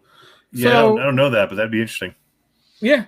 So well, here's the thing: is that if you're saying that the discontinuation of the binding format is because they have to replace a machine, and let's say that machine is $150,000, they would make that money back very quickly. Now, do they have it in the budget? Are they operating on thin margins and they can't really make that investment? Perhaps, but I mean, there's no doubt with all the people that I've talked to and I've seen on the internet that people are just irritated that they're not going to offer the format anymore. And especially when you have a service that nobody else on this planet offers with respect to Kickstarter delivery. So that's the thing here. That's the rub for me, is that I can use Kickstarter to be able to do at-cost coupons to deliver products, so I don't have to get into the middle of the delivery process. I don't have to package stuff up and all that other stuff. I don't have to be the middleman, basically. Right. And nobody else offers that service. So basically, you got me in a corner, and I can't get out of that. So I got to have to suffer through either Perfect Bound or just PDFs only. So going forward, my Kickstarters, maybe I'll have Perfect Bounds, maybe I'll have just PDFs only, because saddle stitch is what I love. So. Wait, but now again, see, here's the thing. My thought process is Lightning Source knows or believes that they have a corner on the market when it comes to print on demand, and our way goes. If we say that it's not viable, then fuck you. I don't know if we've cursed enough in this episode, so I got to catch up now. They basically say fuck. Yeah, well, they basically say fuck you, pay me, because you're not going anywhere else. Like you said. The convenience factor is Kickstarter is huge. Kickstarter, I've heard the complaints often. Oh, why do large companies use Kickstarter? Companies like I don't know, Frog God Gamers are too big to use Kickstarter, or Steve Jackson Games are too big. But you know what? Kickstarter is the best way to see what your market is. Mm-hmm. It is yes, I can spend a couple of $1,000s to figure out what my market is for my upcoming project, or Kickstarter will tell me what my market is, and then I can work an assumption as to what the aftermarket's going to be. But I don't have to have a warehouse full of stuff sitting in my distributor's warehouse sitting there for years because they decided they're not going to fucking distribute my shit. I'm not naming names and I'm not talking details here. But stuff like that happens, and that is product that is not moving, and it's not making you money. It's costing you money. So things like Kickstarter allows even larger companies to see what the market is. I thought it was going to be huge, It looks like it's not going to be as huge as one. It's a good thing I didn't order 10,000 box sets to sit on my front porch. And that's the way business used to be done. Like, for instance, that's why Frog got all everything we publish is a Kickstarter or Indiegogo, because we've learned our hard and sad lesson on some past products that were overprinted, and then we still have tons of them at the warehouse. But that's also the way it used to be done, and that's one of the reasons TSR went broke, because they overprinted stuff that they had no idea. The Dragon Dice and Spellfire cards and stuff. They had no idea what the market was. They were just printing and printing and printing, and that's just the way things were done. But we're so much more sophisticated now, and that's the great thing about Kickstarter and Indiegogo is you do know exactly what your market is. And I think, to touch on Mike's point, you're also looking at things like, if you're making sausage all the time, right, you can predict that you can sell that sausage, right? But if you decide you're going to make pizza, well, you don't know what that's going to be like. And Kickstarter is the perfect channel for you to figure out whether the new thing that you want to make, let's say you've always done fantasy, now you want to do science fiction. Well, does your customer base want to see science fiction? Well, before I print, 5,000 books and try to sell them to retail stores, let's do Kickstarter and see what it looks like. And if it gets a huge, gets a huge, following and a backer base, then you're back to making sausage, right? Absolutely true. Mike the Third, or MG3, says, especially I don't know why OBS is getting someone to take over the printing saddle stitch books for them. I'm going to guess they have an exclusive contract. Sure. And it probably doesn't say, because it's not like Lightning Source is saying we're not going to fulfill your orders. They're saying we're not going to do saddle stitch anymore, but we've found a solution for you to do this with going to be minimal effort on the part of your publishers to convert over what we consider to be a more viable, more efficient, more affordable option for everybody involved. And, so if that's the case, is your contract being violated because of formats not being offered? Again, spitballing. Mike and I spitball all the time. I spitball more than some. So Shazar asked a question about Gloomhaven, and I think I can answer that. The original Gloomhaven box was a perfect bound rule book, but the expansion, I think it's called Jaws of the Lion, I think it is, that had a spiral bound actually, which I dig the spiral bound format. Nobody else likes it because it's a bear to put in a box and put in a bag and whatever. But as far as laying, because my criteria is lay flat, spiral bound is fantastic. So I'm actually hopefully at some point I'm going to do a basic rule book with an expert rule book opposite upside down, so you flip it over and it's the other side as a spiral bound is just as a goof just to do. So I think it'd be fun. Yeah. So spiral bound I think is in the expansion box of Gloomhaven, and it actually is a really nice book. So see, I like spiral. I don't like comb bound. A lot of my earlier that's control stuff is comb bound, and it's like, well, it's either comb bound or stapled by somebody's stapler at home. Like the first, it's like comb bound is we can't afford spiral, so we're going to put this plastic junk in between. Yeah. So we also current events. We had a Wandering Wizard. Appearance this week. So long since we've talked about the Wandering Wizard that I was absolutely shocked to see this on Facebook. And the most hilarious part was that he was actually referred to in the copy as the Wandering Wizard, which I am about 95% sure that Eric came up with.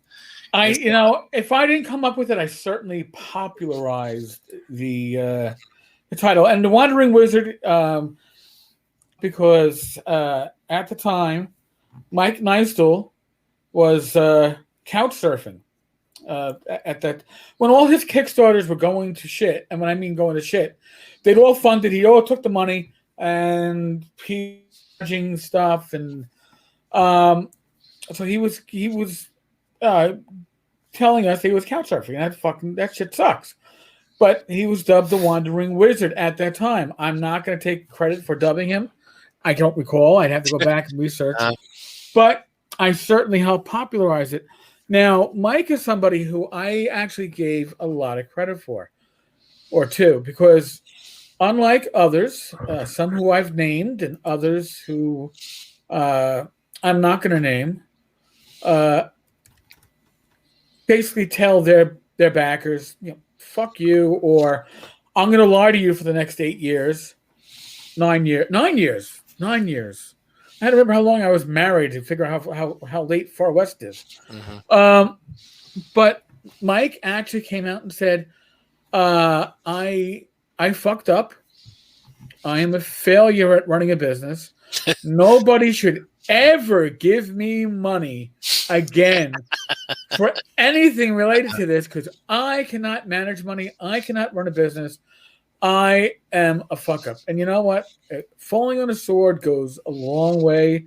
With me, I think a lot of people in this hobby. I mean, this is back in the old days when you could run multiple Kickstarters at the same time. He ran 3. So he had 3, and I think the total was about 80. I think it was. Are you sure it was? Well, maybe it was 60. Wait. It was 3. He had the endless dungeon one. He had the dwarf one, and he had one more, and I can't remember the third. Yeah, it was furries. The furry animal one. Yeah, so he had 3. Yeah. And all pretty much at the same time. And so his big mistake was, and this happened to a lot of people during the Halicon crazy days of Kickstarter 10 years ago, was he thought, man, I got this money rolling in, and he only wanted like $2,000. He'd make like 30. He's like, I need to start my own game company, which is not what this is supposed to pay for. You're supposed to put your product, get your product out, fulfill your backers. He forgot one step before that.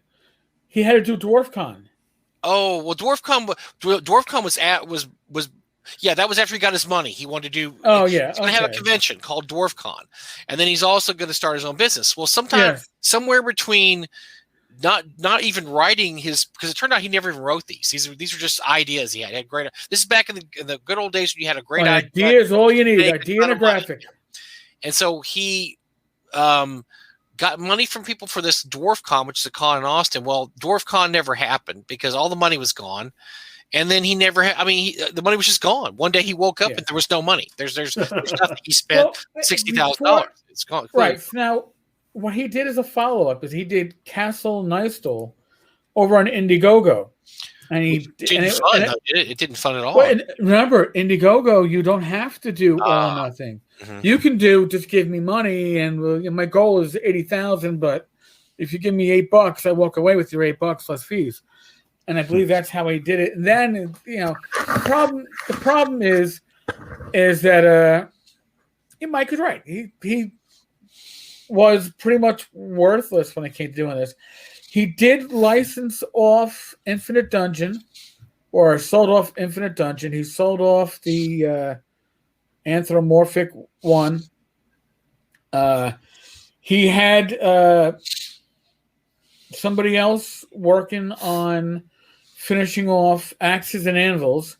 And I think something of it came out for free. I mean, I remember being peripherally not involved, but the individual in question that was trying to help Mike with getting this game done, because Axes and Anvils was the hill that Mike was going to die on, according to him. This was going to come out. When Mike tells somebody who's designed games in the past that, no, you're doing it wrong, and Mike has never designed shit except get one spell named after him, which happens to be Nystal's Magic Aura, which is basically a Fool's Gold spell for Magic. That right. So that rings a bell or so. So this brings us to something called Nuked, which Nuked is it appears, it suddenly pops up in my feed as the newest game written by Mike Nystal. Whoa. I thought he wasn't going to write anything ever again. Well, apparently he has, and it's available on DriveThruRPG. Nuked is a blanked up game of mutants, magic, and mayhem in a world gone mad. The apocalypse came and went. The people that bet on us doing ourselves in with a doomsday weapon could have won the betting pool, but it was the angels that pushed us there. Now we survived. We struggled to survive and fight against each other and nuclear monsters over the scraps. So it's kind of it's right up Thom Wilson's alley. It's a post-apocalyptic something. Yeah. Sure. And anyway, but unlike the other things he's done, this apparently has been finished because you can you can buy the PDF, so it's actually done. So he's apparently done something useful his past 8 or 9 years. Now, this was asked by many people, so this money's going towards paying off the people he took $60,000 $100,000 from. No, it's not. No, that's not going to happen, folks. He's dipping the toe back in the water. Yeah, he's just going to do what he's probably good at, or one time was good at. So at least this time he's not. I'll give him credit. He's not doing a Kickstarter, which I don't know that he could do at this point because it would be shouted down from the rooftops. But he might be banned from Kickstarter at this point. I would hope to think that. But there's ways around that too. He's doing this through something called Geeks Collaborative Gaming. You can get around Kickstarter rules by just having it under somebody else's name. But I was telling Eric before the show, this is the reason when we have the 18 millionth segment about Ken Whitman, and people go, "Oh my God, I'm tired of hearing about Ken Whitman." This is why we keep reminding you about Ken Whitman, because at some point, Whitman's going to try to get back in the business, just like Mike Nissel's done. Right. Mike Nissel's waited 9 years, and luckily, like I say, he's not doing Kickstarter. Kudos for that. He's actually apparently has a product that you could actually buy for $4 or $5. This is a bunch of blank pages. We don't know. but these guys, the reason you can find out for $4. So you have to keep reminding people about the Mayor of the Sharkas and the Ken Whitmans of the world, because they're going to try to dive back into this someday, and they're going to hope that your memory is short enough, and that this hasn't been talked about long enough. Can't forget. I bet most of these people don't know Mike Neistel. I bet they don't remember that. That was in gaming time. That was a long time ago. That was about a decade. Oh yeah. And so I'm sure a lot of people don't know who he was, don't know the story about his Kickstarters, don't know what happened. And so unless you actually lost money on one of his Kickstarters, you probably don't remember anything about that. Well, that's going to happen at some point with these other people too. And that's why you keep reminding people, hey, keep vigilant. Always keep vigilant. Never trust these guys again, because they did it once, and they took your money. And yes, right. At a certain point, you might keep be able to forgive. Keep an eye out for Ken Kenman. Well, Ken Whitman. Yeah, whatever it is. Wit. I mean, here's with Ken. The long story short is, he was involved in a recent Kickstarter. That was something that was, I don't know, a train wreck of a movie that they were kickstarting, and Ken was listed nowhere on the Kickstarter page. But if you went to the IMDb, he was like director of, director of filming or something. And not as Ken Whitman, as Whitman. So he was still there. You had to dig a little bit deeper to find him. So like Ken was one, we should kickstart this. We can make good money if we kickstart this.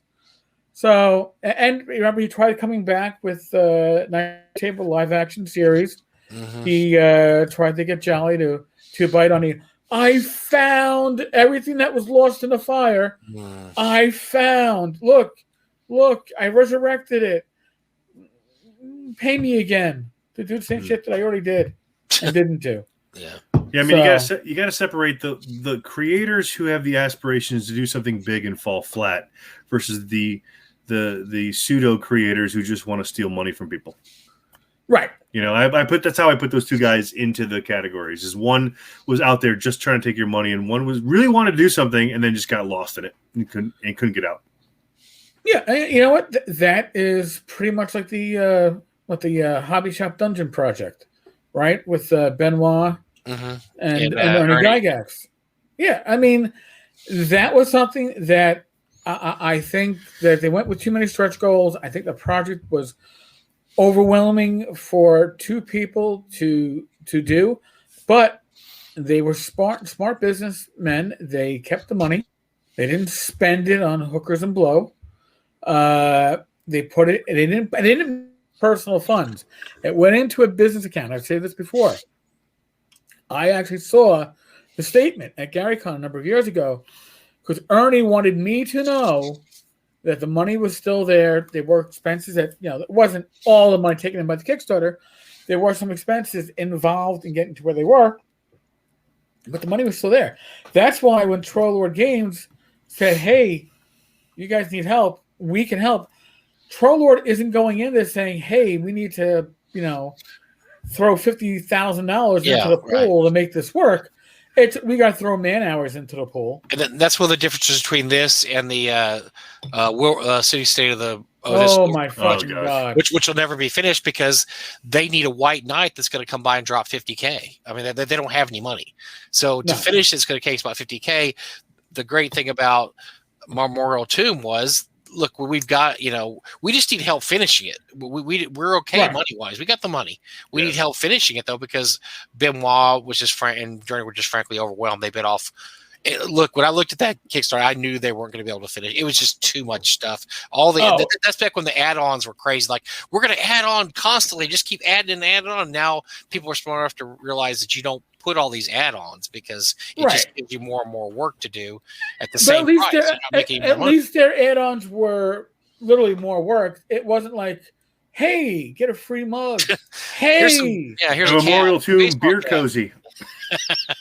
That's when, that would have been cool though. I could have used that for my Corona right over here. Well, that's where Invincible Overlord ran into problems. Was they here's one stretch goal. We got minis. Here's one for T-shirts, and here's one for a giant map that we have no ability to even actually do. We're gonna have to hire somebody to do it, and that's what derailed them. If they just come out with a product and said, "Look, here's the product," and then we'll worry about miniatures and maps and minis are usually the death of a project anyway, because the weight difference and the shipping differences, and you can't ship media mail anymore once you put minis there. That's one of the big ones. Gotta be careful. Very good. Zach Glazer. Yeah, there's a lot of Zach packed that box with everything that you could possibly get, so he was successful because nobody was making box sets then, and it was so full. Getting your values. And also Zach is, what he told me at the time was he didn't care if he made money. He always wanted to do a project like that. And so that was kind of his dream project. If he had to lose a couple $1,000s, you lose a couple $1,000s. So not very many people go into the business thinking that, like, hey, if I lose some money, I'm just happy to do this because it's something I always wanted to do. You can always tell new creators. You can always pick out the new creators from the old creators. New creators still care. Yeah, that's true. No, that is true. The whole old guy's like, just give me the money. I need to make some money. Well, where's my profit margin? Where can I cut it? And that's the whole thing too. It's the people that go, wow, I raised $50,000. Woohoo! No, you raised $50,000. Take off fees for Kickstarter. Take off fees for processing. Now you maybe you're down to like, I don't know, $4,250. And then how much is it going to cost you to actually put out what you have, especially if it's print and you're shipping and all that stuff. You pay yourself they want to pay themselves up front, which Gareth Sharka did because he has no money left in that Kickstarter. You pay yourself up front, then you have nothing left to fulfill. Yeah, I try to. So when I create something, I try to at least pay myself the same per word rate I charge for freelance writing. Right. If I don't, then I've done something wrong. Mm-hmm. So one of the things I do is I have a spreadsheet template that I've designed that allows me to just plug in numbers to see what my costs are, what my return on investment is going to be, am I going to break even with how many copies, etc. And it's one of the things I actually proposed to Kickstarter a few years ago when they were polling creators of like, what would you like to see in the tool? And I was like, make a template that people can plug stuff in and see if they're going to actually make money or they're going to choke. One of the things I actually told them they actually did, and whether it was me or a number of us that actually recommended it, was how many people have saved our project but haven't backed it yet, because that was a big thing for me on whether I want to end my project early and say, forget it, I don't want to do it, or I'm going to push through to the end. But I think if they had if your project, I mean, they already know your project's falling into a certain category, right? Okay, you're in the RPG board games or whatever. Well, then give me a template that says in the Kickstarter dashboard, I'm going to plug in some numbers, art cost, map cost, page count, et cetera, et cetera. Right. See if I break even or not, because that would solve a lot of problems with these guys who have these giant, starry eyes about how much money they can make with all these add-ons and crap. And, you would solve a lot of these problems with, people falling short and not delivering. If people actually understood some financial, design of projects like project management and whatnot. So I use a template, works every time. I know I'm going to break even. Sometimes I go into it knowing I'm going to lose money, but I'm going to make it back on PDFs later. So you got to kind of weigh that out. But if you're not using some sort of formula then you're, especially if you're doing all these crazy add-ons and adding minis and mugs and dice and everything else, you're just asking to fail.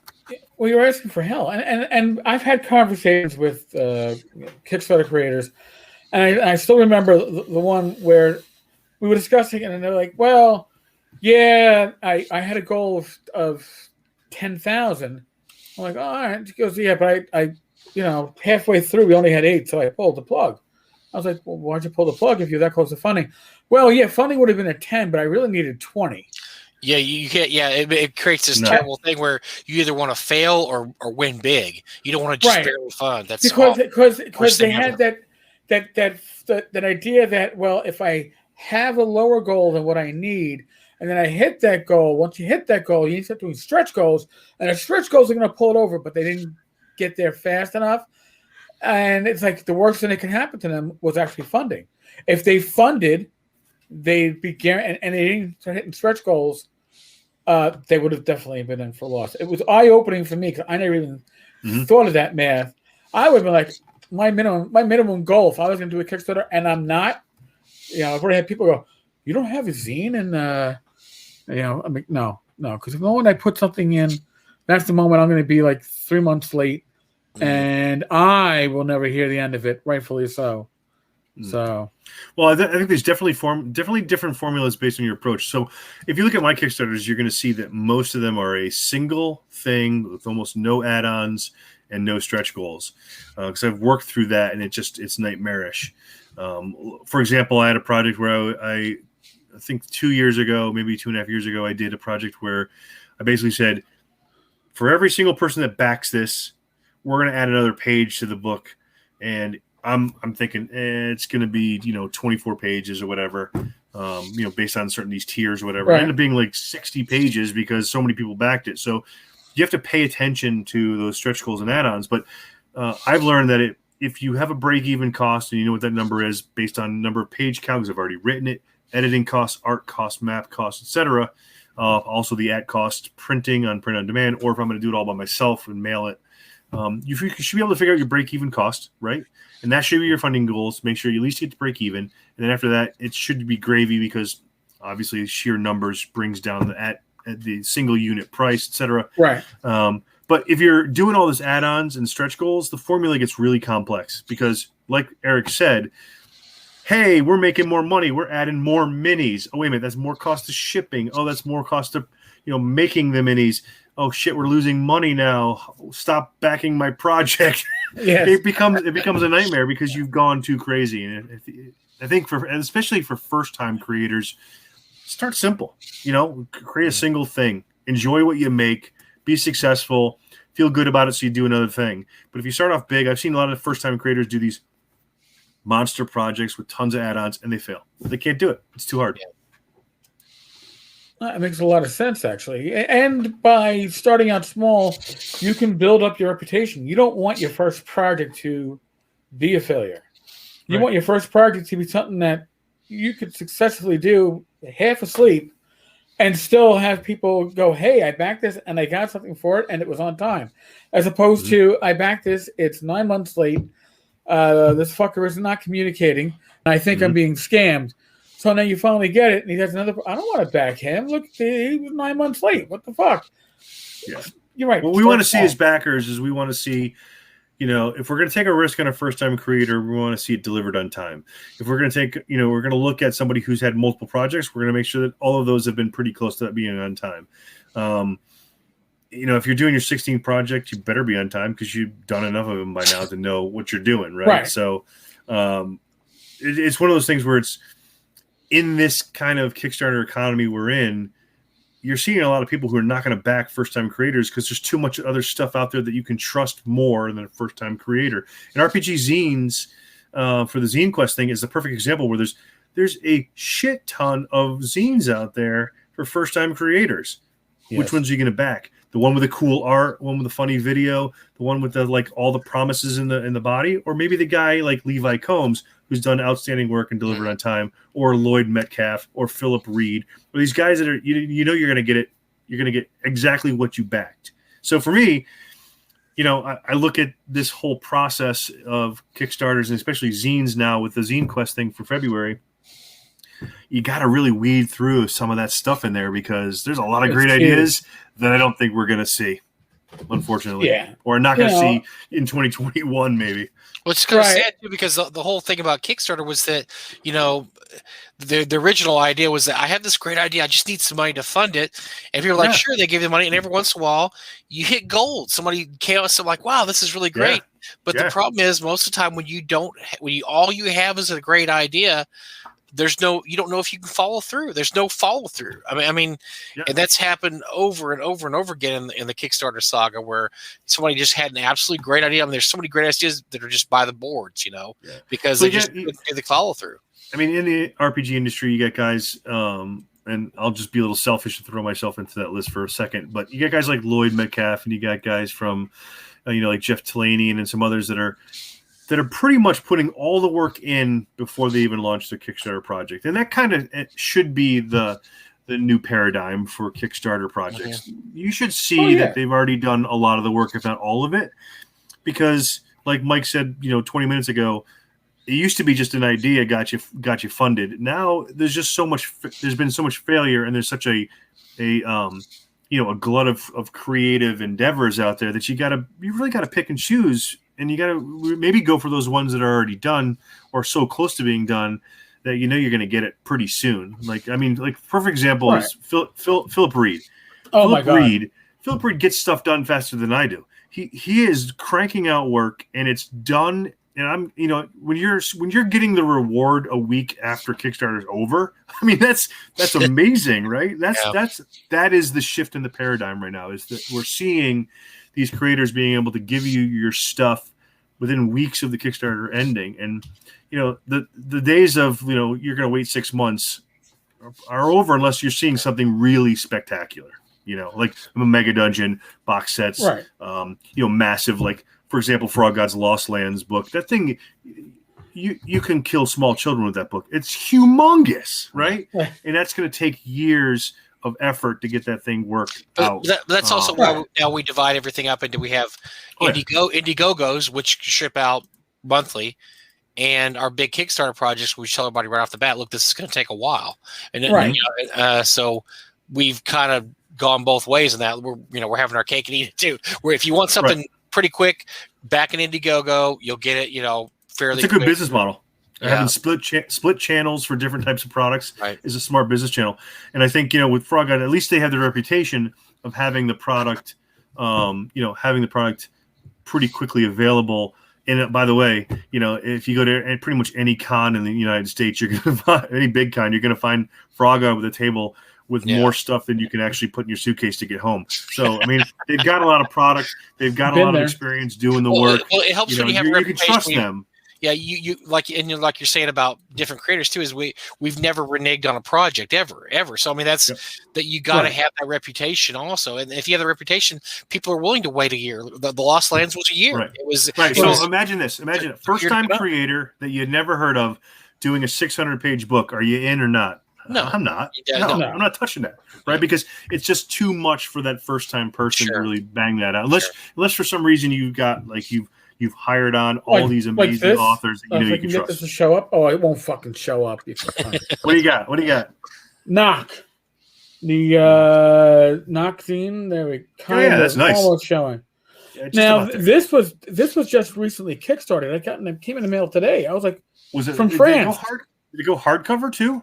No, I don't know. I got the soft cover. I don't know if it went hardcover. I got the soft cover. I saw that it went hardcover too. It's crazy. But it is a beautiful looking book. But I mean, the turnaround was damn quick. You had a creator who did all the work up front, right? Mm-hmm. It was already done. Maybe it needed some, layout, maybe a test print or whatever. But you know what? That like even Philip Reed, one of the projects I backed from him recently, he actually had the test print done before the project launched, and then he actually had he put in the order with Mixam for the books before he even got the money from Kickstarter 2 weeks later. Like he's like, I'm just going to do this because he's got this machine rolling perfectly right now, right?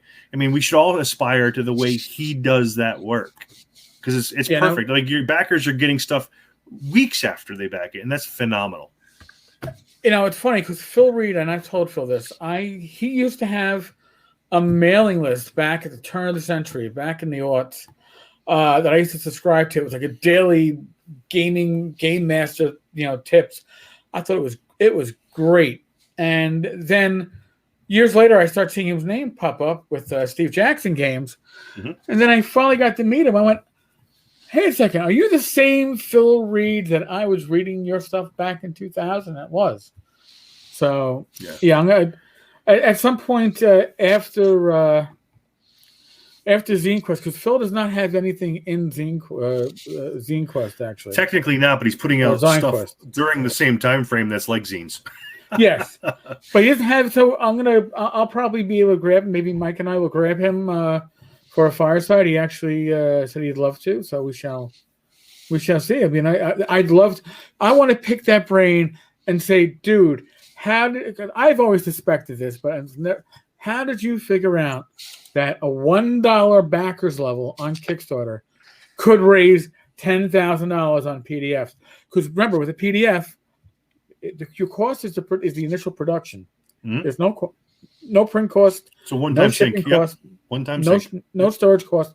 So just getting pure numbers to go, oh, Mr. Kata, I want it, is awesome. So plus people don't realize this, but Philip Reed is very approachable online. Yes. I had a question one time. He was doing it when he did his first Morkborg book. And I love Morkborg. I don't know if you've played it. It's a phenomenal game. It's real fun. He did his first Morkborg book, compatible book. And I asked him about a font. And I spent 2 hours talking about fonts with Phil Reed online, trying to figure out how to dial in the fonts to be more like the Morkborg font. So he's a really cool guy, knows his stuff. And again, like I said, I mean, I aspire to have the kind of machine-like process that he has. It's just he just bangs stuff out. He sets a new threshold for the workhorse of the industry for sure. Well, he's a great example. He really is. I mean, I hope Phil finds us out and listens to this love fest we have for him here on the. I don't like him anymore. Never mind. I'll make sure. I'll be like, hey, everybody in the RPG zine community, you got to actually, the last part of this, this live stream was certainly a lot of good Kickstarter advice. Oh yeah, definitely.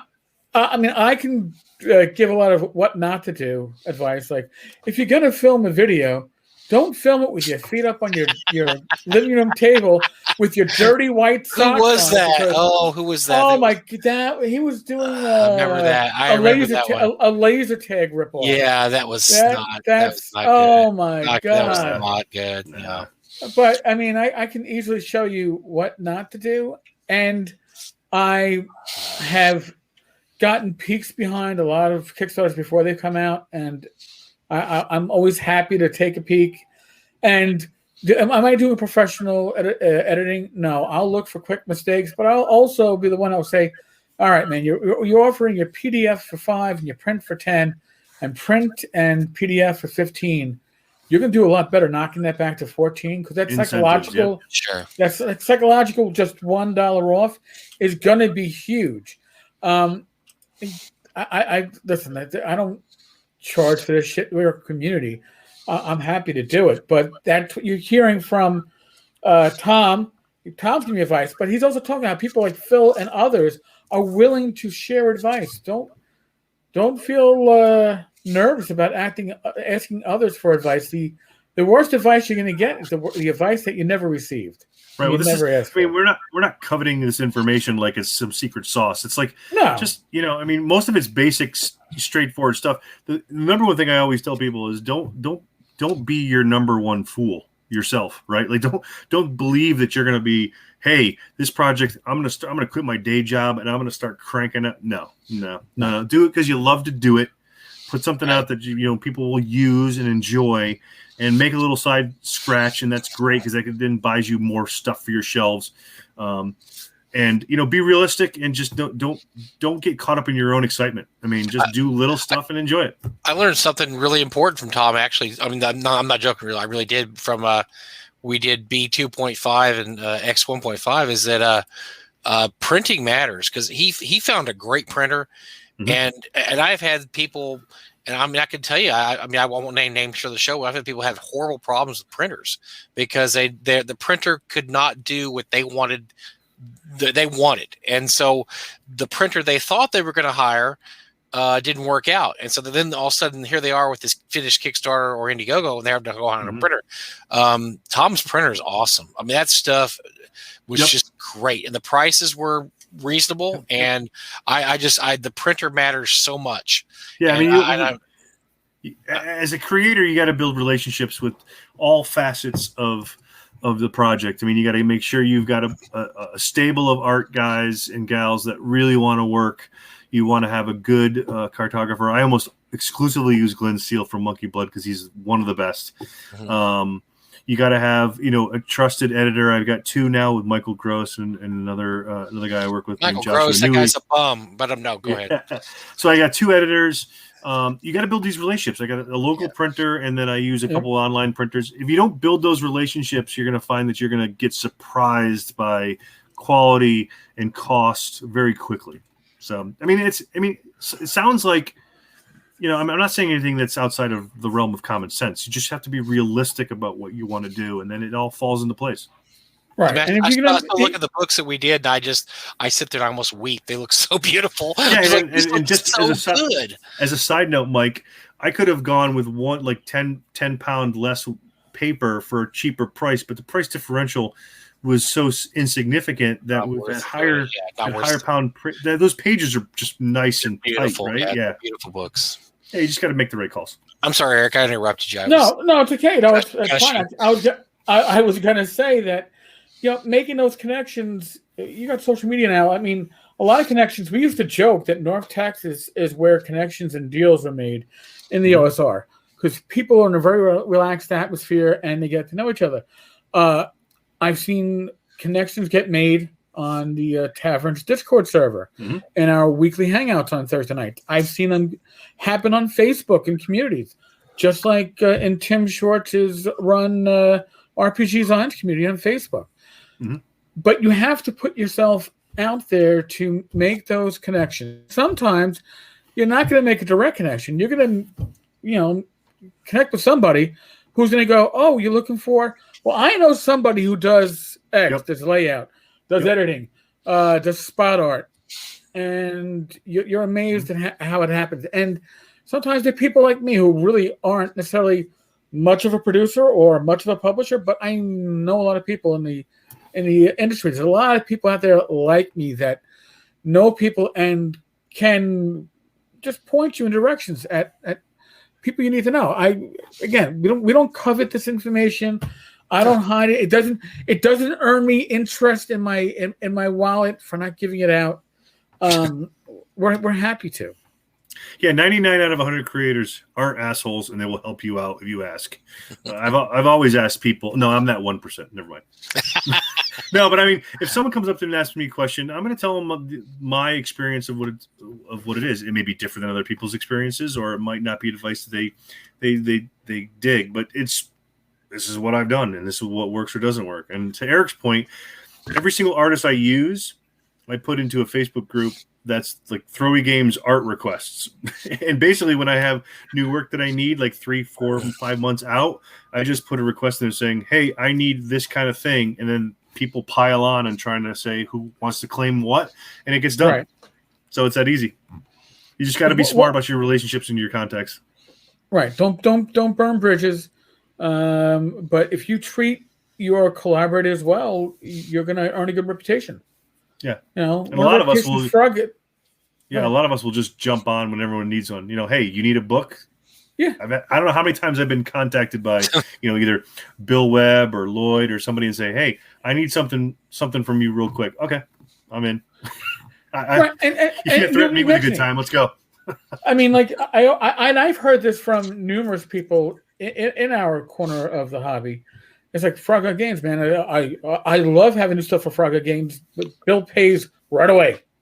Nobody ever waits to get paid by Frog Gun Games. And if you do, and if it's late, you better reach out because it means that somehow you fell somewhere. Sure. Or you send it to his wrong email address. That's very to his wrong email address, because that happened to me. That was a conscious decision made on Frog God's part, because there's so many stories in the industry about how artists and writers get shafted and don't get paid for money. I'm not even going to name names, but we have rival companies that don't pay for 6 to 8 months. And we Bill consciously did not want to do that. I mean, so you can, if you ask for money, you're going to get it pretty quick with us, because we don't want to do that. That's not fair. Yeah, I mean, Bill pays quickly, and he pays competitive rates. So I love doing work for those guys. Although right now I'm too busy with. I've got a huge book with Pace Setter and a bunch of my own big projects in the pipeline that I just can't do. A lot of those guys are assholes. Zach Glazer, asshole. I mean, a lot of those guys just really, but for the most part, most of the guys. Casey Christopherson, I don't care about anybody, but I don't care about anybody at Frog God except the guy who pays my bills. God, okay, there you go. Well, there you go. Whose name is on the check? Holy crap! Yeah, I mean, I can go into some people that I've worked with that have not treated me well or have not paid me in timely fashion, but we won't name names. Well, it's kind of like, but Bill's not one of those guys. It's like they say the restaurant that always gets the most reviews is the worst restaurant, because you remember bad things, and so you're really always quick to leave a bad review. But the good places you just kind of forget it. So yeah, if you get a bad rep in this business, everybody knows who you are, and after a while, you don't get freelancers because they're like, oh, that guy doesn't pay or doesn't pay on time, and it hurts you worse than anything, because you're not getting the free. And we know people like that. They're having huge problems with freelancers because COVID hit, and COVID was very uncertain with funds, and they didn't pay, and a lot of people don't like to work for nothing. I mean, come on. No. Well, I mean, small single person publishers like myself, we work for nothing, but we do it because we like doing it. At least my stuff doesn't pay me well. I can't work for free. Damn it! You can work for free, Well, Rach might want to, have dinner every once in a while out. I mean, if you want to wait, I've got a pension, so Oh yeah, you and your pension. Come on, man. Yeah, no. So come on, man. I can, come on, man. I can actually work for free. So that's why I love doing this. We didn't even get to our time is about up. We didn't even get to GaryCon. We're gonna have to cover GaryCon next week. We have a GaryCon announcement we thought was interesting, which I don't even think we really have time for tonight. But we'll have to work on. Yeah, we'll save that for next week. For Kate, we actually know who our guest is next week for once. Which is crazy. Yeah, we never know. It's nuts. We never this organized. You guys are getting too big. And we are so organized, and Casey is so organized that Casey about 7:30. I get a Discord message. I just remember I had to figure out what my Discord login was. I'm ready. I'm like, sorry, dude. We have Thom Wilson tonight. Yeah, we don't do Discord anymore, and you're a week early. It's like, oh damn! I'm excited. I'm like, okay. You'll have to remind him next week. Now he's gonna be messed up. Yes, yeah, like, definitely. Wait! I thought we did it last week. No. Well, Thom, thank you. Gamma Zine issue number 3. It's part of ZineQuest. I want to say ZineQuest magazine. It's a magazine, not a magazine. And even trying to think it out, I still have to say Zine magazine. It's ZineQuest. Fuck. Yeah, it ends on Tuesday. Some good options there cost wise, but if you want the first 2 in Saddle Stitch, you got to order them from Drive-Thru now, because you're not going to get them after the end of the month. Mm-hmm. Well, I had budgeted myself $250 to spend on ZineQuest. There, I got it right. And of course, I think I'm going to blow that budget like either later on tonight or tomorrow. So I'm fucked. All right, and it's not. These are again, and it's people that. Some of them was like, oh, wow, I'm going to be, again, I'm doing 12 of these in 11 days. Like, oh, I've got so-and-so on this day. Damn, that looks like a really cool fucking Kickstarter. I'm going to have to back it. Fuck. I've never had this many saved projects in Kickstarter before. Just out of control. Yeah, no, it's a good out of control, but it's out of control. Folks, we are in the midst of the world of COVID. None of us here, not even Thom, are medical professionals. So you use your common sense. You say that my magic user wouldn't throw that fireball into that 10 by 10 room if I knew it could be blowback. Common sense. Listen, we ask, use your common sense. What that entails is up to you. Be well. God bless. Roll those dice. And I'm back again. I gotta look at my chart. 11 a.m. Eastern tomorrow. Oh my God, he's got like 15,000. I've got Nathan Robert. He's got the 13th Fleet part of ZineQuest. Mm-hmm. There, they get it right twice in a row. Holy shit! You're doing great. You're doing great. So it's gonna be tomorrow, 11 a.m. If you subscribe to the channel, please subscribe to the channel. You'll get your notifications because we've got a number of these coming up, and then we'll take a break after about Mike and I to enthrall you with TotalCon for 4 days in a row. So thank you. Thanks again to Thom, and we're out of here. And let's see how long this thing takes to actually shut down. Laters and broadcast. Yes.